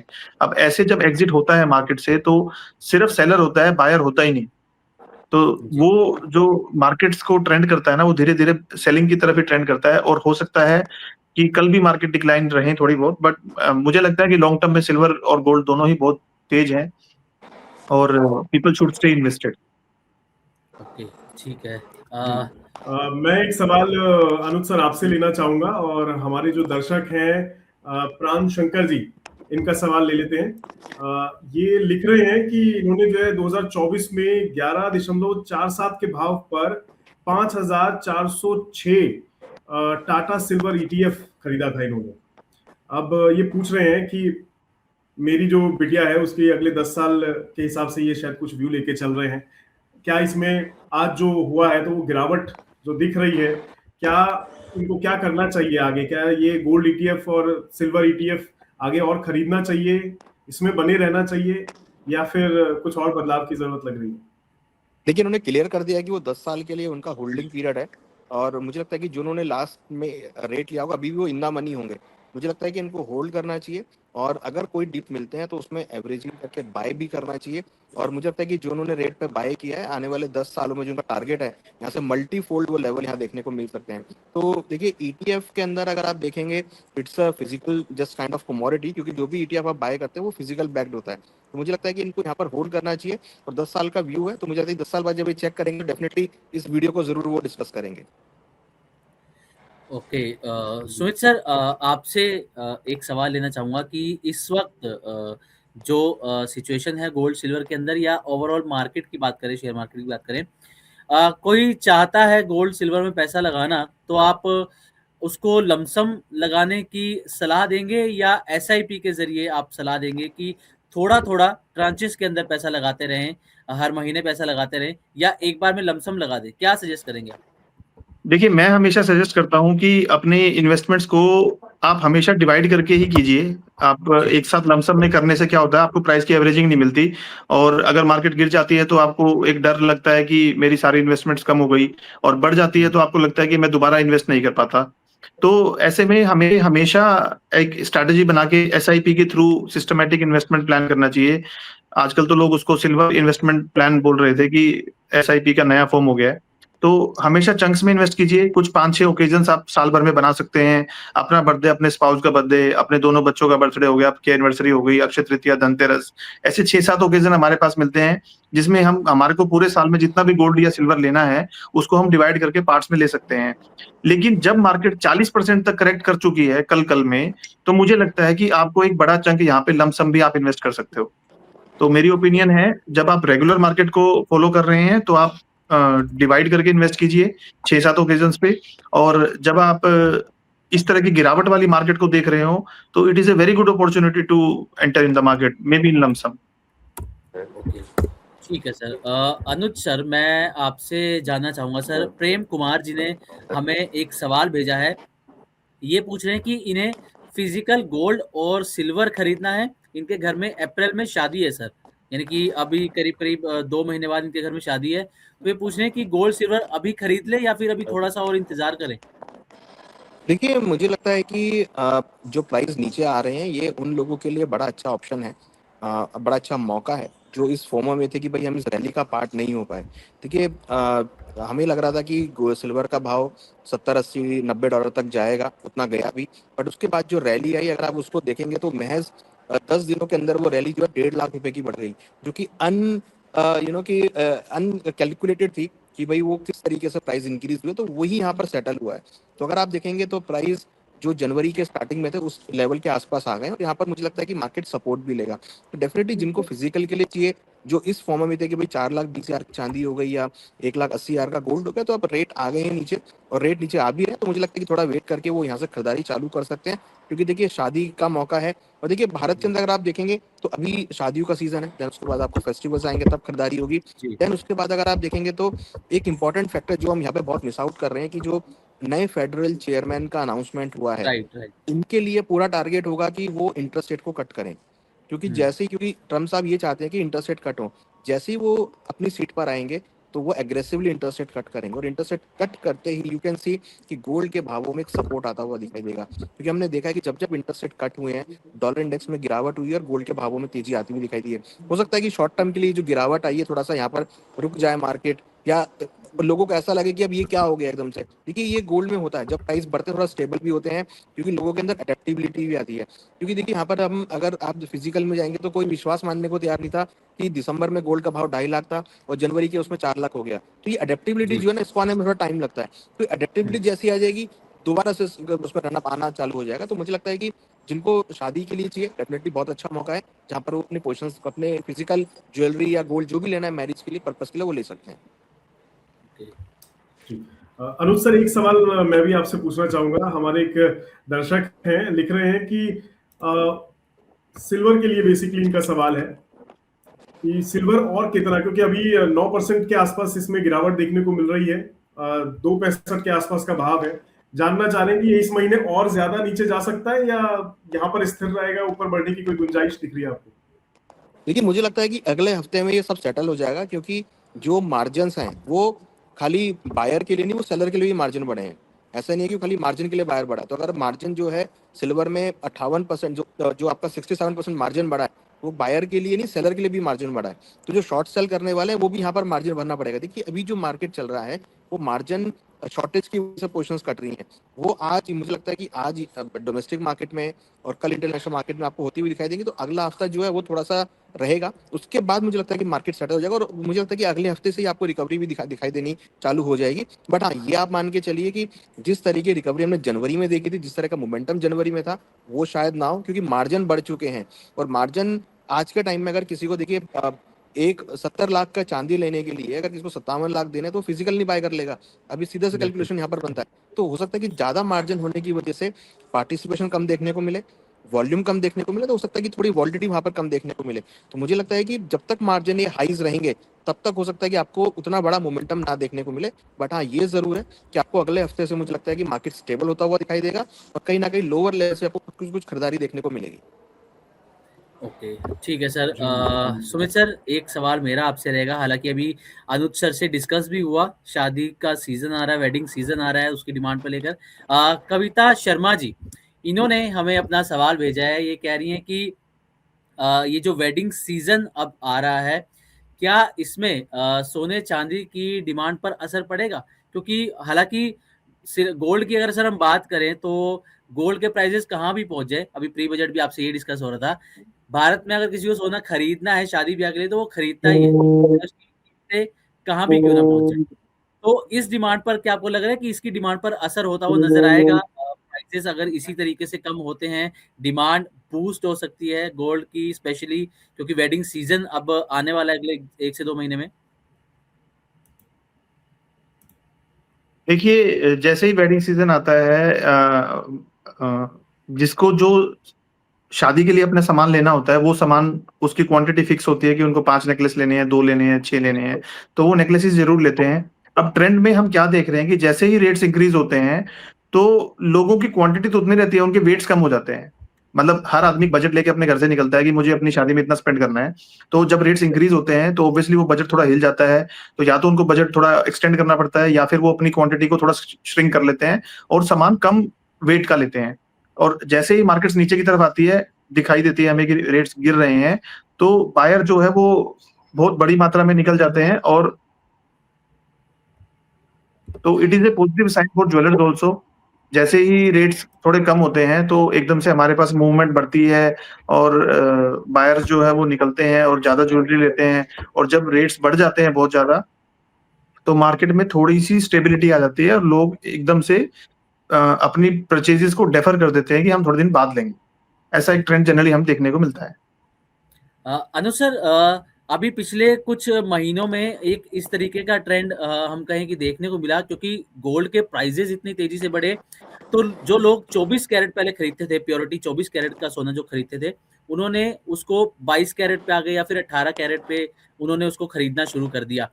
तो क्या लग रहा है आपको कि सर इसमें अब कुछ बदलाव होता हुआ नजर आएगा? अगर प्राइजेस इसी तरीके से कम होते हैं, फिर लोग वापस उसी प्योरिटी पर 24 कैरेट पर पहुंचते हुए नजर आएंगे दोबारा से? देखिए 22 कैरेट 18 कैरेट को छोड़िए तो 9 कैरेट का भी आ गया। आई थिंक सुमित जी ज्यादा इसके बारे में बेहतर बता पाएंगे कि जो लोअर कैरेट के गोल्ड सिल्वर है वो यहाँ पर अब यूज होने चालू हो गए हैं। देखिए अगर आप देखेंगे तो 1 साल पहले गोल्ड का भाव करीबन 80,000 रुपए था, आज करीबन 1,50,000 है। तो प्राइस का जो एलिवेटेड है वो ऑलरेडी यहाँ पर है, प्राइस अभी भी ऑलमोस्ट डबल के आसपास प्राइस एलिवेटेड है। सिल्वर का भाव 1 लाख रुपए था, आज करीबन 2.5 लाख के आसपास है, तो वो भी एलिवेटेड है। तो कहीं ना कहीं देखिए ऐसा नहीं है कि 4,20,000 से भाव नीचे आने के बाद लोग यहाँ पर एकदम से खरीदारी चालू कर देंगे। प्राइस अभी भी ज्यादा है, प्राइस लोगों की रीच से बाहर है। देखिए अगर सिल्वर का प्राइस बढ़ा तो ऐसे नहीं लोगों की इनकम डबल हो गई है, इनकम स्टेबल वही है। जिनको अगर शादी में आज 100 ग्राम गोल्ड चढ़ाना है अपनी शादी में, तो पहले वो कहीं ना कहीं अगर आप देखेंगे तो 9 लाख रुपए खर्च कर रहे थे, आज वही उनको करीबन 15 लाख रुपए खर्च करने पड़ रहे हैं। तो इसका मतलब कि गोल्ड की प्राइस अभी भी एलिवेटेड है। तो मुझे नहीं लगता कि ऐसा कोई टूल होगा कि जहां पर वो जो हायर कैरेट में लेंगे वो डेफिनेटली प्रेफर करेंगे कि लोअर कैरेट का वो ज्वेलरी परचेज करें। और देखिए एक चीज और है, लोअर जो आपकी कैरेट होता है, जो कम कैरेट का, तो उसमें अच्छे डिजाइन बहुत अच्छे बनते हैं। आज हम देख रहे हैं डिजाइनर ज्वेलरी का डिमांड बहुत इंक्रीज हो रहा है, क्योंकि लोअर आपकी जो कम कैरेट है उसमें बहुत अच्छे डिजाइन बन जाते हैं। तो मुझे लगता है कि कहीं ना कहीं जो लोगों का टेस्ट है वो यहाँ पर अब लोअर कैटेगरी लोअर कैरेट की तरफ जाता हुआ दिख रहा है, जिससे कि उनको सस्ता सोना मिलता है और डिजाइनर ज्वेलरी वहां पर मिलती है। आई थिंक सुमित जी इस पे ज्यादा क्लियरली बता पाएंगे ज्वेलरी डिजाइन के ऊपर में। देखिए बिल्कुल ठीक कह रहे हैं अनुज जी, कैरेट्स के ऊपर यही डिस्कशन चल रही है लोगों की। अच्छा मैं एक बात और आपको बता दूं कि बेशक सोना एमसीएक्स पे 146 147 ट्रेंड कर रहा है, लेकिन फिजिकल मार्केट में अभी भी कोई भी सेलर जो है 162 161 से नीचे अपना गोल्ड बेचना नहीं चाह रहा। जब हम as a buyer as a investor अगर हम खरीदना चाहते हैं तो 162 161 से नीचे सोना अभी भी फिजिकल मार्केट में नहीं मिल रहा है। मतलब आप समझिए लगभग 15,000 रुपए ऊपर ट्रेड कर रहा है। तो इस तरह के गैप जब हम देखते हैं तो हमें ये मतलब अश्योरेंस होती है कि सोना कहीं पे भी अभी मेरे को और मंदा दिखाई नहीं देता। अब मैं आपके सवाल पे आता हूँ, जो आप कैरेट्स की बात कर रहे हैं, लोगों का रुझान हमेशा ये रहता है कि हमें प्योरेस्ट फॉर्म मिल जाए, लेकिन इस तरह के रेट पे उनके बजट पूरी तरह हिल चुके हैं। 1,80,90 का भाव सिर्फ 1-2 हफ्ते के लिए गया था, 2-4 दिन के लिए गया था। उससे पहले ही भाव जो है 160 170 150 के आसपास तो बहुत दिन से चल रहा था, वो भी ऑलरेडी पीक पे ही है। 1 साल में 75,000 से सोना 1.5 लाख पहुंच गया, तो वो ऑलरेडी लोगों का बजट हिला ही चुका है। एक नेकलेस जो जनरली 5-6 लाख में आ जाता था, वो 10-11 लाख रुपए में आता है। तो हमारे लिए बेचना और लोगों के लिए खरीदना दोनों ही मुश्किल हो चुके हैं। तो ये लोअर कैरेट्स की तरफ लोग जा रहे हैं। हमारे पास ऑर्डर्स भी आ रहे हैं कि डायमंड ज्वेलरी हम 9 कैरेट्स में बना लें, गोल्ड ज्वेलरी हम 18 या 14 कैरेट में ले लें। धीरे-धीरे लोग, ताकि उनकी अफोर्डेबिलिटी बन सके। तो ऑब्वियसली जो कम कैरेट्स वाली ज्वेलरी है वो ज्यादा ट्रेंड में धीरे-धीरे आ रही है। ओके, चलिए तो सुमित सर बहुत बहुत शुक्रिया। आपके पास समय का थोड़ा सा अभाव है, हमें पता है आपका शेड्यूल आज काफी बिजी है, काफी टाइट शेड्यूल है, लेकिन फिर भी आप हमारे साथ जुड़े, हमारे व्यूअर्स के जो सवाल आए उनका आपने बहुत अच्छे से यहाँ पर उनको क्लैरिटी दे दी कि उनको क्या करना चाहिए। बहुत बहुत शुक्रिया Sumit sir. Thank you sir, thank you. तो चलिए अनुज सर हमारे साथ हैं। अनुज सर, एक सवाल हमारे पास इशू सैनी जी का आया है, ये पूछ रहे हैं कि इन्होंने 1,80,000 पे सोना खरीदा था सर, तो अब इनको इसमें क्या करना चाहिए? देखिए अगर उन्होंने फिजिकल में लिया है तो मुझे लगता है कि इनको होल्ड करना चाहिए, पैनिक में आके पोर्शन को ना कट करें, क्योंकि देखिए फिजिकल में अगर लिया हुआ तो ऑलरेडी इन्होंने पूरा पेमेंट किया हुआ है। तो अगर इनको पेमेंट की रिक्वायरमेंट नहीं है तो मुझे लगता है कि इनको होल्ड करना चाहिए, क्योंकि ये निजक रिएक्शन है मार्जिन का, जो कि ये रहा है। जब भी किसी भी चीज़ में मार्जिन इंक्रीज होते हैं तो उसका निजक रिएक्शन ऐसे ही आता है। तो मुझे लगता है कि ये निजक रिएक्शन है और जल्दी ही शॉर्ट आउट होता हुआ दिखाई देगा। ओके, ठीक है जी। एक सवाल मैं पूछना चाहूंगा अनुज सर आपसे। अभी एक सवाल जो है, हमारे एक गेस्ट हैं, ये इसमें यूट्यूब पे हमारे साथ जुड़े हुए हैं, संजीव जी हैं। इन्होंने सवाल पूछा है कि इस समय की कंडीशन, क्योंकि हम गोल्ड और सिल्वर फिजिकल फॉर्म में है उस पर तो चर्चा कर रहे हैं, साथ ही साथ इस समय ETF पर क्या दाव लगाना चाहिए अभी की सिचुएशन के अकॉर्डिंग, क्योंकि गोल्ड, सिल्वर या कॉपर सभी डाउन है। कॉपर को अगर साइड भी कर दे तो गोल्ड सिल्वर में ईटीएफ में क्या करना चाहिए, आपकी क्या सलाह देंगे? देखिए, गोल्ड सिल्वर ईटीएफ अगर आप देखेंगे तो 2 दिन पहले जो रेट था उससे काफी अच्छा डिस्काउंट रेट पे मिल रहा है। मैं इसको बोलूंगा कि ये सेल लगी हुई है, ये डिस्काउंट रेट पर है। तो यहाँ पर जिनको लगता है कि उन्होंने हायर लेवल पे लिया हुआ है तो उनके लिए बड़ा अच्छा ऑप्शन है कि जो गिरावट आ रही है इसमें एवरेजिंग के लिए बाय करें, क्योंकि गोल्ड सिल्वर ईटीएफ एक लॉन्ग टर्म इन्वेस्टमेंट। देखिए, यहाँ पर अगर आप ट्रेडिशनली बात करेंगे तो हमेशा से कहा गया कि गोल्ड और सिल्वर एक ऐसे प्रोडक्ट है जो कहीं ना कहीं अनसर्टेनिटी के टाइम पे काम आते हैं और एक लॉन्ग टर्म में अच्छा रिटर्न देते हैं। तो अगर आप जी देखेंगे तो मुझे लगता है कि अगर ये लॉन्ग टर्म विजन लेके चल रहे हैं तो ये इनको यहाँ पर एवरेजिंग करना चाहिए और बाइंग करके चलना चाहिए, क्योंकि प्राइस काफी करेक्ट हुए हैं और एक अच्छा अपॉर्चुनिटी जहाँ पर आप ऐड कर सकते हैं। हो सकता है कि थोड़े बहुत भाव यहाँ से और नीचे आए, तो ये वेट एंड वॉच करें। नेक्स्ट वीक में मुझे लगता है कि कहीं ना कहीं मार्केट बॉटम आउट होता हुआ दिखाई देगा। ठीक है। अनुज जी, एक एक सवाल एक मैं चीज और आपसे सिमरन, लेना मैं चाहूंगा यहाँ सॉरी टू पर। Interrupt you. हाँ जी, हाँ जी, प्लीज। सिमरन, एक चीज और मैं जी अनुज सर से साथ के साथ इसी में ही ऐड ऑन करना जी चाहूंगा, क्योंकि हम फिजिकल और ईटीएफ दोनों की बात कर रहे हैं। तो सर, आपकी पर्सनल ओपिनियन क्या रहेगी? हमारे साथ इस समय बहुत सारे दर्शक जुड़े हुए हैं। कंपैरेटिवली किसमें ज्यादा आपका रुझान रहता है और लोगों को किस तरफ जाना चाहिए, ईटीएफ, डिजिटल गोल्ड की तरफ या फिर फिजिकल गोल्ड और सिल्वर की तरफ? देखिए, यहाँ पर मैं कंपैरिजन करूंगा कि अगर आप ऑनलाइन एक्सचेंज में माल लेते हैं तो वहां जी पर आपको मार्जिन ज्यादा पे करना पड़ेगा और हमेशा मार्जिन के कॉल आपके पास रहेगा। तो फिलहाल अभी जो सीन चल रहा है यहाँ पर मार्जिन ट्रिगन होने के बहुत ज्यादा चांसेस हैं। तो बेटर है कि अगर आपके पास पैसा है, आपके पास फंड है, तो आप छोटी क्वांटिटी में लें और फुल पेमेंट करके लें, जिससे कि अगर कोई इशू भी आए जरा आप इसको होल्ड कर सकें। तो अभी जो मुझे लगता है कि सिल्वर ईटीएफ की बहुत छोटा अमाउंट में आप इन्वेस्टमेंट स्टार्ट कर सकते हैं। प्लस अगर आपको फिजिकल भी लेना है तो आप पूरा पेमेंट करके लें, जिससे कि अगर मान लीजिए प्राइस थोड़े बहुत नीचे भी आए तो आपको कोई टेंशन ना हो कि भाई अब मेरे को उसको पेमेंट करनी है। तो जनरली क्या होता है कि जब हम ट्रेडिंग की बात करते हैं तो ट्रेडिंग में जनरली मार्जिन कॉल्स जब हिट होती हैं तो फिर वो मार्जिन कॉल्स पोजीशन सारी कट जाती हैं। ब्रोकर्स होते हैं जी वो पोजीशन काट देते हैं, या जहां भी आपने ले रखी होती है मार्जिन शॉर्टेज की वजह से पोजीशन स्क्वायर अप हो जाती हैं। तो ऐसी कोई भी आप ट्रेड अभी ना ले फिलहाल, क्योंकि मार्जिन बहुत बड़े हुए हैं और उस मार्जिन की वजह से जो पोजीशन है वो एग्जिट हो सकती है। तो बेटर ऑप्शन ये है या तो आप ईटीएफ लें, या फिर आप आपको अगर फिजिकल लेना है तो आप फिजिकल भी लें, बट हाँ पूरा पेमेंट आप करके लें, जिससे कि आपके पास वो एसेट आपके पास घर पर आ जाए और कभी भी जरूरत हो। क्योंकि देखिए, ये तो तय है कि आगे भाव बढ़ने हैं, इसके आगे भाव बढ़ सकते हैं। तो मुझे लगता है जी कि अगर आप एक लॉन्ग टर्म लेके चल रहे हो और अपने फिजिकल आपने ले रखा है तो आपको कोई प्रॉब्लम नहीं होगी। एटलीस्ट आपके पास एसेट तो है, ये आपको ध्यान जी में रखने की जरूरत है। मुझे लगता है कि आप फिजिकल फॉर्म में लें या फिर ईटीएफ फॉर्म में लें, जो कि आप उसको डीमैट में या फिजिकल में उसको आप होल्ड कर सकें। जी ठीक है। अनुज सर, एक सवाल हमारे पास माधव चौधरी जी का आया है और इनके सवाल से लग रहा है सर ये थोड़े से परेशान हैं, तो आप इनके समस्या थोड़ी सी दूर कीजिएगा। ये पूछ रहे हैं सर कि एक तो गोल्ड का प्राइस कब तक बढ़ेगा, और दूसरा ये बोल रहे हैं कि इन्होंने 3 किलो गोल्ड खरीदा है 1.5 लाख रुपए के प्राइस से। अब ये पूछ रहे हैं कि मुझे समझ नहीं आ रहा कि क्या करें, और इसको होल्ड करें या फिर बेच दें, इस वक्त ये लॉस में है, तो क्या करना चाहिए सर इनको? 3 किलो इन्होंने गोल्ड खरीदा 1.5 लाख के भाव पर। देखिए, गोल्ड इन्होंने फिजिकल लिया है, मुझे लगता है कि इनको होल्ड करना चाहिए। जी 1.5 लाख के आसपास प्राइस चल रहे हैं। जैसे कि अभी सुमित जी ने बताया कि फिजिकल में अभी भी 1,62,000 1,65,000 के लेवल है। तो देखिए, अगर आप देखेंगे तो फिजिकल में उतनी स्पीड से भाव नीचे नहीं गिरे हैं। तो मुझे लगता है जी कि ये जो है इनको होल्ड करना चाहिए। और अगर इन्होंने पूरी पेमेंट कर दी है और उन्होंने अगर फिजिकल होल्ड कर लिया तो बड़ा अच्छा ऑप्शन है, आप उसको अपने पास रखिए और उसको संभाल के आप रखिए। डेफिनेटली इसके प्राइस इंक्रीज होंगे बाद में, तो आपको फिर अच्छे रिटर्न्स मिलेंगे। ओके, तो माधव जी आपको फिलहाल ज़्यादा घबराने की ज़रूरत नहीं है। जल्दी आपको इसमें रिकवरी आती हुई नज़र आएगी, क्योंकि गोल्ड है, हमेशा से कहा जाता है कि गोल्ड को सबसे सेफ हेवन भी माना जाता है। इसीलिए आप जो देख रहे हैं ग्लोबल लेवल पर जो भी अनसर्टेनिटीज चल रही हैं, वहाँ पर लोग जब भी मार्केट से पैसा निकाल के या उनके पास जो भी पैसा है वो सेफ हेवन की तरफ ट्रांसफर करना शुरू करते हैं, जिसको गोल्ड, जिसे हम सेफ हेवन मानते हैं। तो अभी फिलहाल आपको घबराने की जरूरत नहीं है, आपने 1.5 लाख के भाव पे खरीदा है, और फिजिकल मार्केट में अभी भी, जैसा कि अनुज सर ने भी बताया और सुमित सर ने बताया था, 1,60,000 1,62,000 अभी भी फिजिकल मार्केट के अंदर ये चल रहा है। तो ज्यादा घबराइए मत, थोड़ा सा पेशेंस रखिए, होल्ड करके चलिए, आपको इसमें रिकवरी जरूर आती हुई नजर आएगी।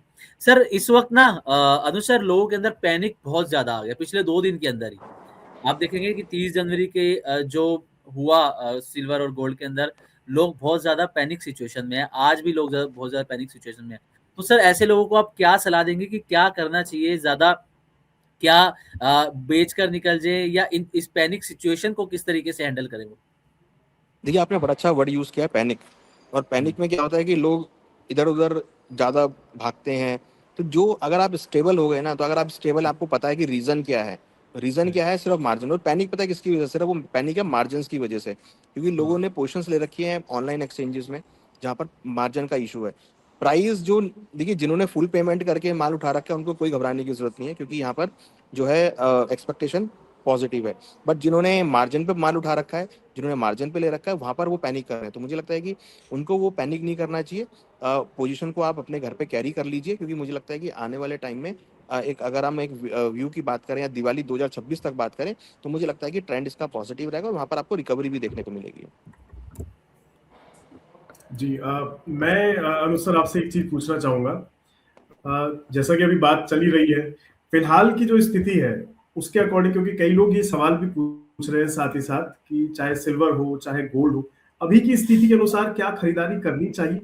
अभी जो भाव चल रहा है उस पे खरीदारी करनी चाहिए या थोड़ा इंतजार करना चाहिए, या कौन सा ऐसा आप की पॉइंट बताएंगे कि इस भाव पे ले लीजिएगा और थोड़ा वेट करिएगा, क्या करना चाहिए सर? देखिए, मैं अभी तो वेट करने के लिए बोलूँगा, क्योंकि देखिए, आज संडे है और आज डोमेस्टिक मार्केट ओपन है। कल इंटरनेशनल मार्केट ओपन होगी और कल से जो कॉमेक्स के मार्जिन लगे हैं वो एप्लीकेबल होंगे, तो वहाँ भी हो सकता है कि आपको एक बार सेल ऑफ देखने को मिले।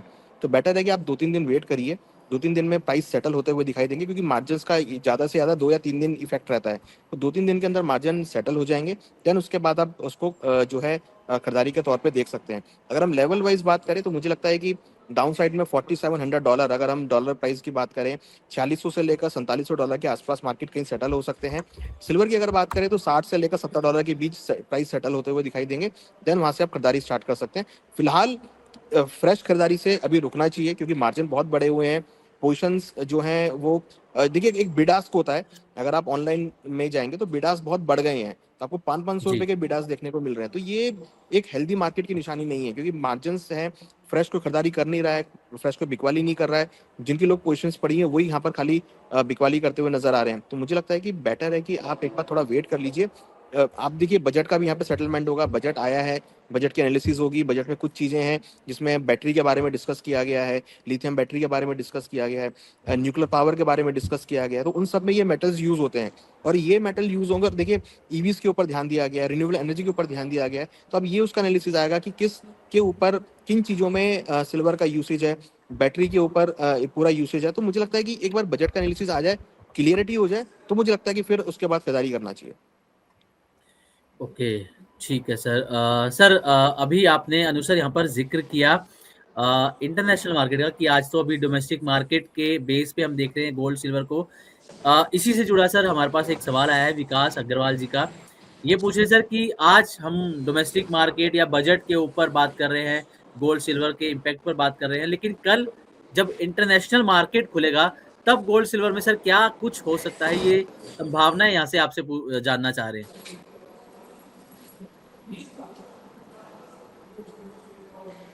सो you are not audible. Hello. Sir मेरी आवाज़ आ रही है आप तक? Am I audible sir? Sir not audible. Okay, एक मिनट सर, मैं नेटवर्क इशू है शायद।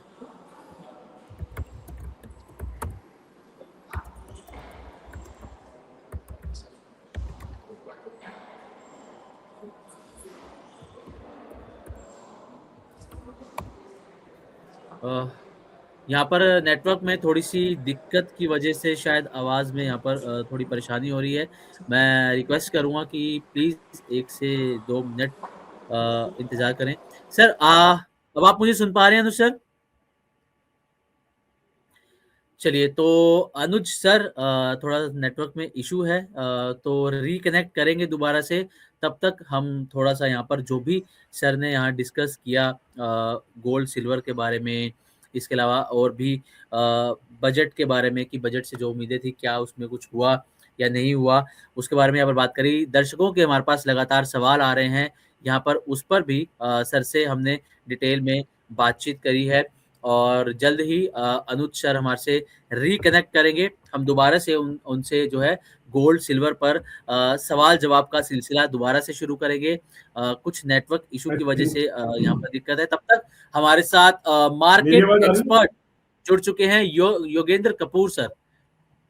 योगेंद्र सर, आपका बहुत बहुत स्वागत है मनी 9 में।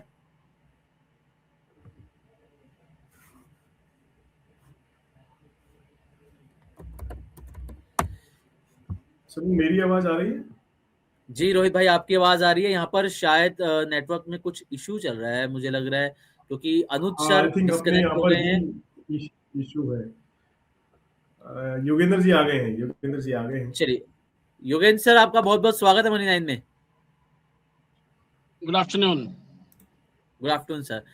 योगेंद्र सर, सबसे पहले आज बजट पेश कर दिया गया है। पहले तो आपको बजट कैसा लगा सर, और उसके बाद जिस तरीके से अब मार्केट रिएक्ट कर रहा है सर, तो बजट में ऐसी क्या चीज रही जो बाजार को पसंद नहीं आई और मार्केट एक बार फिर से नीचे जाता हो नजर आ रहा है। सेंसेक्स 1000 पॉइंट नीचे है इस वक्त सर, कारोबार कर रहा है। निफ्टी में 350 पॉइंट्स की गिरावट है। निफ्टी बैंक में 1000 पॉइंट्स की गिरावट है। तो क्या चीज रास नहीं आई सर बाजार को?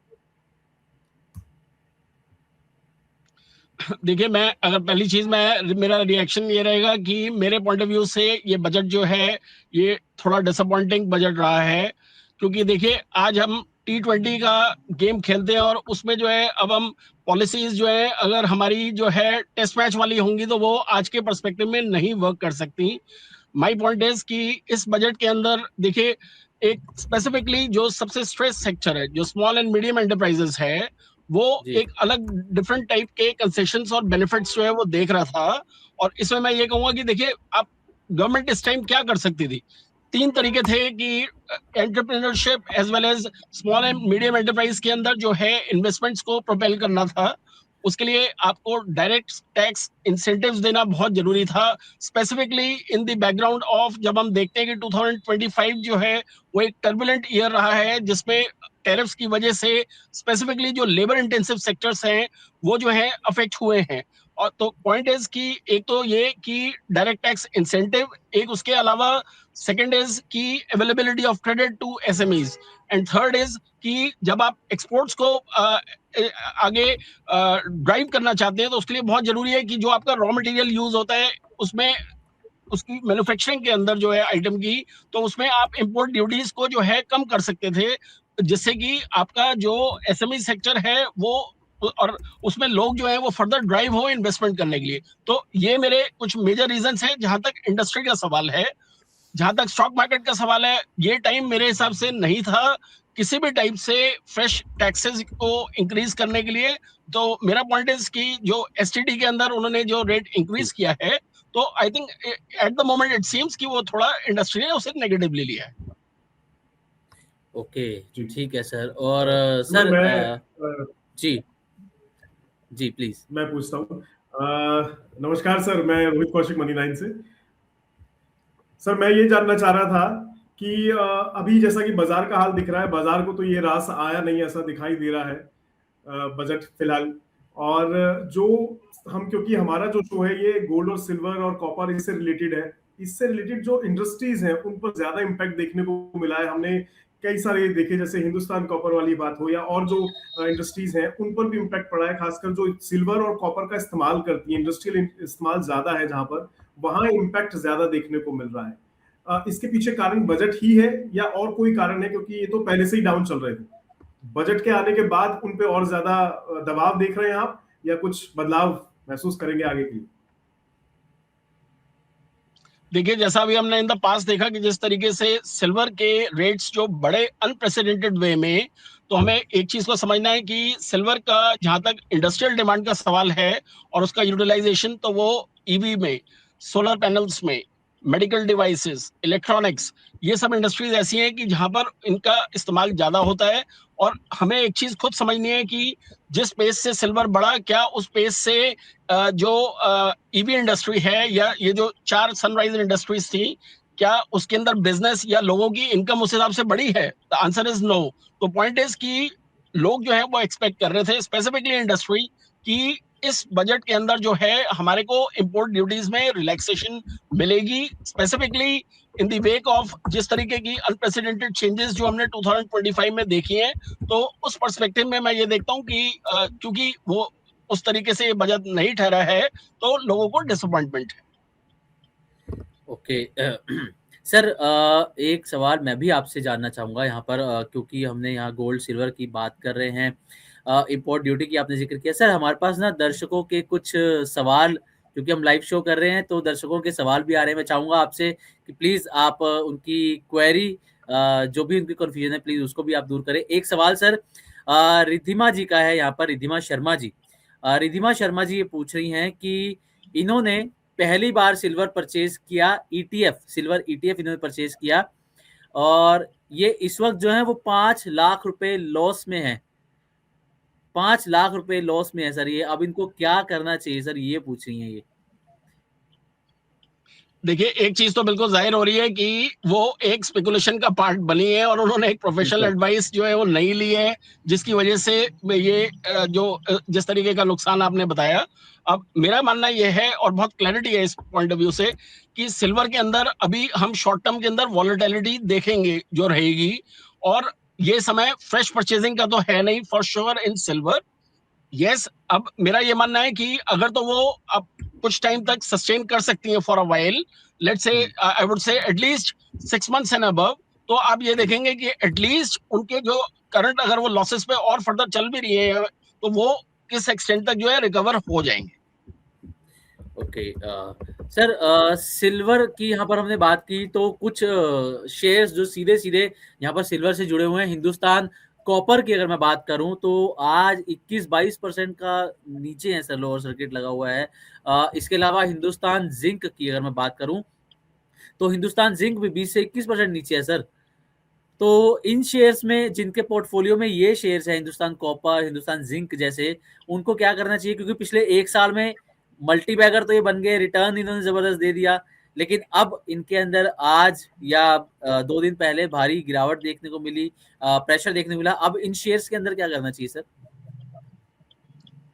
देखिए, एक चीज हमें क्लियरली समझना है कि with the passage of time gold और सिल्वर से जो डिमांड्स हैं वो धीरे से जो है कॉपर और जिंक के तरफ जो है शिफ्ट हो रही है। तो मेरा ये मानना है कि देखिए, अगेन अगर तो आप लेट्स से प्रोजेक्शन पूछते हैं with in a months time जो है, तो मेरा ये मानना है कि अभी जो है ये वॉलेटिलिटी रहेगी, और इसमें जो है अभी ये सही टाइम नहीं है उनको कोई भी ट्रांजेक्शंस करने का। अगर वो इसको ऑलरेडी होल्ड कर रहे हैं तो मेरा ये कहना है कि उनको ये कम से कम अभी एटलीस्ट 3 months होल्ड करना चाहिए। उसमें आप वो देखेंगे कि जो उनकी बेसिकली जो करंट पोजीशन है उससे एटलीस्ट 10 to 20% इंप्रूवमेंट ही नजर आई। ओके, ठीक है सर। और सर, जिस तरीके से आज बाजार रिएक्ट कर रहा है, बाजार अगर पिछला भी हम बजट देखें तो उसमें भी अगर निफ्टी की जो क्लोजिंग थी सर, वो भी लाल निशान के साथ हुई थी, गिरावट के साथ हुई थी, और आज भी लग नहीं रहा कि अब यहाँ से बाजार कुछ ज्यादा रिकवरी दिखाएगा। जिस तरीके से बाजार इस वक्त नीचे है, Sensex 1000 points, Nifty bank 1100-1200 points नीचे है। आपको लगता है सर बाजार रिकवर कर पाएगा, या कुछ ऐसे ट्रिगर बाजार को क्या हो सकते हैं जहां से जो वो ट्रिगर मिले और बाजार फिर से रिकवर करे? देखिए, मेरा ये मानना है और बहुत क्लैरिटी है इस पॉइंट पे कि अगर हम स्पेसिफिकली स्टॉक मार्केट को देखें तो मेरे पॉइंट ऑफ व्यू से जो वर्स्ट है it is over in terms of जो जितना इसके अंदर वॉलेटिलिटी आनी थी, क्योंकि हमने देखा कि अगर ओवरऑल अगर सभी सेक्टर्स में, चाहे गोल्ड एंड सिल्वर हो, चाहे रियल एस्टेट मार्केट है, चाहे स्टॉक मार्केट है, स्टॉक मार्केट ने सबसे वर्स्ट परफॉर्म किया in the year 2025 because obvious reasons की वजह से, क्योंकि टैरिफ की वजह से जो अनसर्टेनिटी बनी हुई थी, जो आज भी बनी है। लेकिन मैं ये मानता हूं कि आज अगर हम देखें वर्ल्ड भी है and in that aspect India भी जो है अनसर्टेनिटी के दौर से सर्टेनिटी की तरफ जा रहा है। तो मेरा ये मानना है कि अभी हम देखेंगे कि जो अभी ये इमीडिएट रिएक्शंस हैं स्टॉक मार्केट के अंदर, लेकिन आप ये देखेंगे कि within a weeks time जो है ये चीज जो है वापस it will come back to the original position. Sir, एक सवाल मैं आपसे पूछना चाहूंगा, क्योंकि अभी हम बात कर ही रहे थे इंडस्ट्रियल डिमांड की, और खासकर ये बात कर रहे थे कि बाजार में जो स्पेसिफिकली सेक्टर्स हैं उन पर क्या इम्पैक्ट पड़ रहा है। एक सेक्टर और है ऑटो इंडस्ट्री का, जिसका डायरेक्टली कनेक्शन है कॉपर से, सिल्वर से, खासकर कॉपर से ज्यादा है। ईवी इंडस्ट्री अब बूस्ट कर रही है, सरकार चाहती है कि ईवी देश के अंदर ज्यादा बने, ज्यादा चले, लेकिन कॉपर की डिमांड के साथ साथ कॉपर की वो एक तरीके से कह सकते हैं शॉर्टेज भी है। उस पर क्या इम्पैक्ट लग रहा है आपको, क्या इम्पैक्ट पड़ेगा आगे आने वाले फ्यूचर में? देखिए, पहले हमें एक चीज को बहुत क्लियरली समझना है कि ऑटोमोबाइल सेक्टर जो है वो one of the prime growth engines है हमारे जीडीपी का। अगर आप उसका स्टैट्स देखें तो ऑटोमोबाइल सेक्टर अलोन जो है उसका कंट्रीब्यूशन 7% है of the overall GDP of India, और उसमें अगर हम मैन्युफैक्चरिंग में स्पेसिफिक देखें तो उसका कंट्रीब्यूशन 49% है। तो मेरा पॉइंट ये है कि ऐसे में बहुत जरूरी हो जाता है कि गवर्नमेंट को जो है अपने एंड पे ये इंश्योर करना है कि कहीं पे भी सप्लाई चेन डिसरप्शंस जो है वो नहीं आने चाहिए इसके अंदर जो है, क्योंकि देखिए उसका जो डायरेक्ट इम्पैक्ट है वो आपकी जो बिजनेसेस हैं उनकी जो आगे प्रोजेक्शंस या जो आगे प्लानिंग है उस पर जो है डायरेक्टली अफेक्ट करता है। तो ऐसे में एक चीज तो वो है, और एक मेरा पॉइंट ये है कि गोइंग फॉरवर्ड जो है गवर्नमेंट को इंश्योर करना पड़ेगा कि किस तरीके से अगर आपको इस सेक्टर को कॉम्पिटिटिव बनाना है और इंश्योर करना है, खासकर अब इंडिया यूरोपियन यूनियन का जो डील हुआ है, ऑफ कोर्स ऑन ग्राउंड आते हुए उसके इफेक्ट्स में अभी 2 इयर्स लग जाएंगे जो है, लेकिन आप ये समझिए कि उसमें जो है एक इंडिया की जो डोमेस्टिक ऑटोमोबाइल इंडस्ट्री है उसको एक चैलेंज आने वाला है, जब अब ये देखते हैं कि इंडो यूरोपियन डील के अंदर जो है जब आप इंपोर्ट ड्यूटीज को स्लैश कर देते हैं फ्रॉम 110 to 10%, तो ऐसे में बहुत जरूरी हो जाता है कि आपके जो डोमेस्टिक मैन्युफैक्चरर्स हैं उनको जो है किसी भी स्टेज पे जो है ना तो सप्लाई चेन डिसरप्शंस नजर आनी चाहिए, एट द सेम टाइम आपको जो है सेंसिटिव होना पड़ेगा कि जो भी रॉ मटेरियल यूज होता है उनकी प्रोडक्शन में उसका जो है आप इंपोर्ट ड्यूटीज को जो है अगर जितना आप उसको फर्दर रिलैक्स कर सकेंगे तो आप ये देखेंगे कि आप वो इन सेक्टर्स को एनकरेज ही करेंगे towards further investment in our country. जो अगर हम बैकग्राउंड देखें, प्राइवेट इन्वेस्टमेंट हमारी कंट्री के अंदर उस पेस से नहीं ग्रो करा है जिस पेस से करना चाहिए, और अब यही रीजन है कि आप ये देखिए कि प्राइवेट इन्वेस्टमेंट को ग्रो करने के लिए जो मेजर ड्राइवर्स हैं वो उसमें एक डायरेक्ट जो आपको टैक्स इंसेंटिव जो आप दे सकते हैं इंडस्ट्री को, अवेलेबिलिटी ऑफ क्रेडिट, और तीसरा है कि जो भी इंडस्ट्री जो है अगर उसको जो इंपोर्ट की आइटम्स हैं उनकी एज रॉ मटेरियल्स उनको आप कितना कंसेशनलाइज कर सकते हैं सो दैट वो अपने इंटरनेशनल मार्केट्स में और डोमेस्टिक मार्केट में कॉम्पिटिटिव बन सके। ओके एक आखिरी सवाल और मैं सर आपसे लेना चाहूंगा, एक आखिरी सवाल और मैं लेना चाहूंगा। इनफैक्ट ये दर्शक भी पूछ रहे हैं, और सवाल क्या है, ये एक्चुअली लोगों के मन में है कि आज तो हम बजट की बातें कर रहे हैं, लेकिन आज तो संडे का दिन है, इंटरनेशनल मार्केट अभी खुलने बाकी है, और जब ये खुलेंगे तब क्या होगा? क्या गोल्ड एंड सिल्वर जो है उसमें अगर 5% का करेक्शन आ गया तो क्या होगा? तो क्या आपको ऐसी कोई उम्मीद लग रही है, या ये सिर्फ लोगों को बस ऐसे ही लग रहा है, वहम है? देखिए, मैं ये कहूंगा कि इंडिया के अंदर एक अनफॉर्चुनेट पार्ट ये है कि काफी चीजें स्पेकुलेशन पे चलती हैं। द पॉइंट इज कि मैं बिलीव आपको मैंने शेयर भी करा कि ये समय जो है फ्रेश टैक्सेस का या इंक्रीज इन टैक्सेस का नहीं है। जब गवर्नमेंट का भी ऑब्जेक्टिव ये है कि कैसे आप जो है आप ज्यादा से ज्यादा पैसा एक इंडिविजुअल एज वेल एज एक कॉर्पोरेट के हाथ में ला सकें, तो आप ये देखिए कि अगर आप उस ऑब्जेक्टिव में सक्सेसफुल होते हैं तो आपको ये समझना है कि वो पैसा वापस इकोनॉमी में ही यूज होगा। तो ऐसे में बहुत जरूरी हो जाता है कि गवर्नमेंट के पर्सपेक्टिव में जो स्पेकुलेशंस हैं उसको जो है, और आप उसमें मैं आपका मीडियम भी जो है एक इंपॉर्टेंट समझता हूँ कि एक मिस इन्फॉर्मेशन जो है वो स्प्रेड होने से जो है रोकी जानी चाहिए, और एक ये कि पॉजिटिव पर्सपेक्टिव में आप ये देखेंगे कि जो डिजायर्ड रिजल्ट्स हैं वो हमारे अचीव होंगे। ठीक है, एक सवाल सर मैं यहाँ पर आपसे लेना चाहूंगा क्योंकि गोल्ड सिल्वर पर बात हो रही है, तो महेंद्र रेड्डी जी सर ये पूछ रहे हैं कि अब जिन लोगों ने गोल्ड सिल्वर हायर प्राइजेस पर खरीद लिया, चाहे वो फोमो में आके खरीदा हो या ना समझी में खरीदा हो, क्योंकि हमारे शो में हर बार एक्सपर्ट्स ने ये कहा है कि इस वक्त आप गोल्ड सिल्वर से स्पेशली सिल्वर से जितना बच सके, जितनी दूरी बना सके उतना आपके लिए बढ़िया। लेकिन फिर भी अगर किसी ने हायर प्राइजेस पर खरीद लिया, फोमो में खरीद लिया, अब उनको सर क्या करना चाहिए उसके अंदर, जो लॉसेस में आ गए, लोग लॉसेस में बैठे हुए हैं?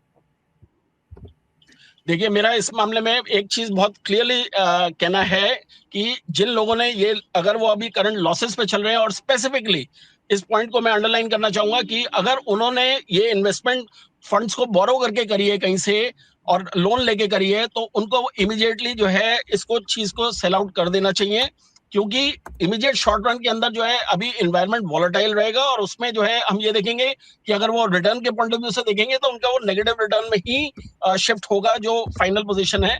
तो इस चीज को काउंटर करने का जो तरीका है वो ये है, मेरा ये मानना है कि गोल्ड एक कंपैरेटिवली सेफर एसेट है इन कंपैरिजन टू सिल्वर, और अभी जो पोजीशन है अगर किसी ने लोन ना लेके अपना पैसा लगाया है तो मेरा ये पॉइंट है कि उनको जो है अभी वेट करना चाहिए, और हम ये देखेंगे कि इन 6 months टाइम जो है वो ये देखेंगे कि वो एक सर्टेनली डबल डिजिट की ग्रोथ में बेटर पोजीशन पे होंगे as compare to the position right now.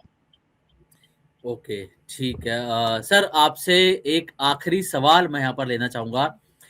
एक तो जो लोग इस वक्त पैनिक सिचुएशन में हैं, स्पेशली गोल्ड सिल्वर को लेकर, उन्हें क्या करना चाहिए, उनको आप क्या सलाह देंगे? दूसरा, कुछ सेक्टर्स अगर मार्केट की बात करें तो कुछ सेक्टर जो आपको लग रहा है कि अब यहाँ से इस बजट के बाद ये सेक्टर्स बाजार को लीड करते हुए नजर आएंगे, दोनों का सर आपसे मैं एक टेक चाहूंगा। देखिए मेरा ये क्लियरली मानना है कि फ्रॉम हेयर ऑन हम ये देख रहे हैं कि जो एक इंडिया के अंदर भी हम एक चीज को मैंने ऑब्जर्व किया कि आप ये देखिए जो हमारा हम डेमोग्राफिक डिविडेंड की बात करते हैं और जिसमें we have the largest number of youth in the world जो एक रिस्क टेकिंग में भी बिलीव करते हैं और एक जो है स्पेंडिंग में भी बिलीव करते हैं, तो मैं ये मानता हूँ कि आने वाले टाइम में आप ये देखेंगे कि जो ओवरऑल स्पेंडिंग है वो जो है कंज्यूमर ड्यूरेबल्स में जो है वो बढ़ेगी, और उसमें आप ये देखें कि जिस तरीके से अब इंडिया और यूरोपियन यूनियन के बीच में जो डील साइन हो रहा है, इसमें आप ये देखेंगे कि जो स्पेसिफिकली फास्ट मूविंग सेक्टर्स में ऑटोमोबाइल सेक्टर है वो जो है एक लीड लेगा, और आप ये देखेंगे कि चीजें आगे आने वाले टाइम में कॉम्पिटिटिव ही बनेंगी जो एक अल्टीमेटली कंज्यूमर के हाथ में ज्यादा पैसा लाने में हेल्प करेगी। ओके, ठीक है सर। चलिए सर, अब वक्त हो गया है इस शो को यहीं विराम देने का, और आपका बहुत बहुत शुक्रिया सर, अपना कीमती समय आज के बिजी शेड्यूल से निकालकर मनी 9 और मनी 9 के व्यूअर्स को देने के लिए और उनके सवालों के यहाँ पर जवाब देने के लिए बहुत बहुत शुक्रिया sir. You welcome, thank you. Thank you sir, thank you. तो रोहित भाई, हमने एक्सपर्ट से यहाँ पर बातचीत कर ली। गोल्ड सिल्वर जो आप देख रहे हो कि क्रैश होता जा रहा है 30 जनवरी वाले सेशन में, यानी कि फ्राइडे को, और आज भी देख लें, आज भी नीचे है गोल्ड सिल्वर, प्राइसेस बहुत डाउन आ चुके हैं। एक पैनिक सिचुएशन लोगों में बन चुकी है और लोग अब ये पूछ रहे हैं कि करें क्या। जब लोगों ने पैसा लगाया होगा, क्योंकि अभी मैंने इसी शो में मैंने 2-3 बार ये जिक्र भी कर दिया कि हमारे ही शो के अंदर एक्सपर्ट जो हमारे शो में आते हैं उन्होंने कई बार जिक्र किया कि इस लेवल पर आपको गोल्ड सिल्वर से दूरी बनानी चाहिए। स्पेशली सिल्वर के अंदर आपको अभी दूर हो जाना चाहिए, नया पैसा आपको बिल्कुल नहीं लगाना है, और जो पैसा आपने पहले लगाया है अगर आप उसमें प्रॉफिट में है एक चीज और सिमरन जी, ये तो आप सही कह रहे हैं। इनफैक्ट हमारे जो गेस्ट एक चीज और ये कह रहे थे कि जिनके पास है थोड़ा होल्ड करके चलें, क्योंकि पैनिक सिचुएशन का आप जिक्र कर रहे थे, उस पैनिक सिचुएशन में अगर लोग निकालने में लग जाएं तो शायद आपको नुकसान दे सकता है। स्पेशली गोल्ड में तो आपको होल्ड करके चलना चाहिए, जो हमारे गेस्ट आपको सुझा रहे थे। बाकी तो बिल्कुल हमारे एक्सपर्ट ने बार-बार कहा कि अगर आप प्रॉफिट में हैं भी तो आप अपना पार्शियल प्रॉफिट जरूर बुक कर लीजिए, कि कहीं ऐसा ना हो बाद में देरी हो जाए और आप प्रॉफिट भी बुक ना करें। आपने पोर्टफोलियो के अंदर तो इतना प्रॉफिट देख लिया, लेकिन आपने सही टाइम पर अगर वो प्रॉफिट बुक ही नहीं किया तो फिर उसका कोई फायदा नहीं है। और यही जो चीज है वो बार बार हमारे एक्सपर्ट्स लगातार शो के अंदर बताते भी रहे। इसके बावजूद कुछ लोगों ने सुनी भी बात और प्रॉफिट बुकिंग की भी, जिसका एक असर जो है वो फ्राइडे के सेशन में देखने को मिला, प्रॉफिट बुकिंग भी हुई। लेकिन फिर भी कई लोग ऐसे थे जिन्होंने हायर प्राइस पर खरीद लिया, है ना। पिछले 3-4 दिन 5 दिन में उन्होंने खरीदारी कर ली सिल्वर के अंदर, गोल्ड के अंदर। अब वो सीधे 1 से 2 दिन के अंदर ही सीधे लॉस में आ गए हैं और अब वो परेशान है कि अब किया क्या जाए।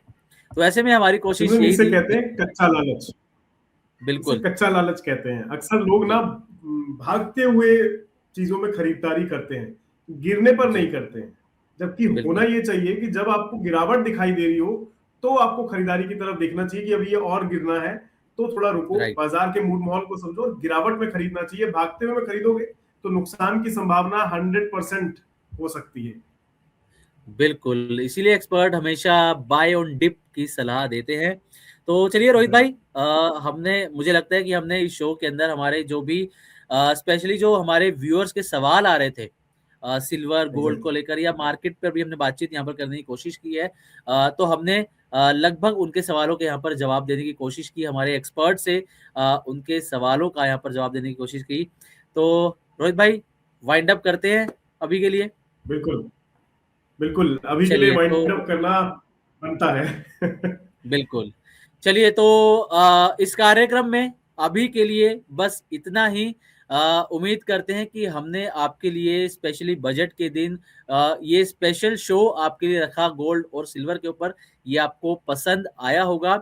और जिन लोगों के सवाल यहाँ पर हमसे छूट गए हैं, उनसे हम माफ़ी भी चाहेंगे। अगला हम अपना शो जो करेंगे लाइव या जो हमारे एक्सपर्ट आएँगे, उनसे आपके सवाल हम ज़रूर लेंगे और उस पर डिस्कशन ज़रूर करेंगे। तो अभी के लिए बस इतना ही। नमस्कार।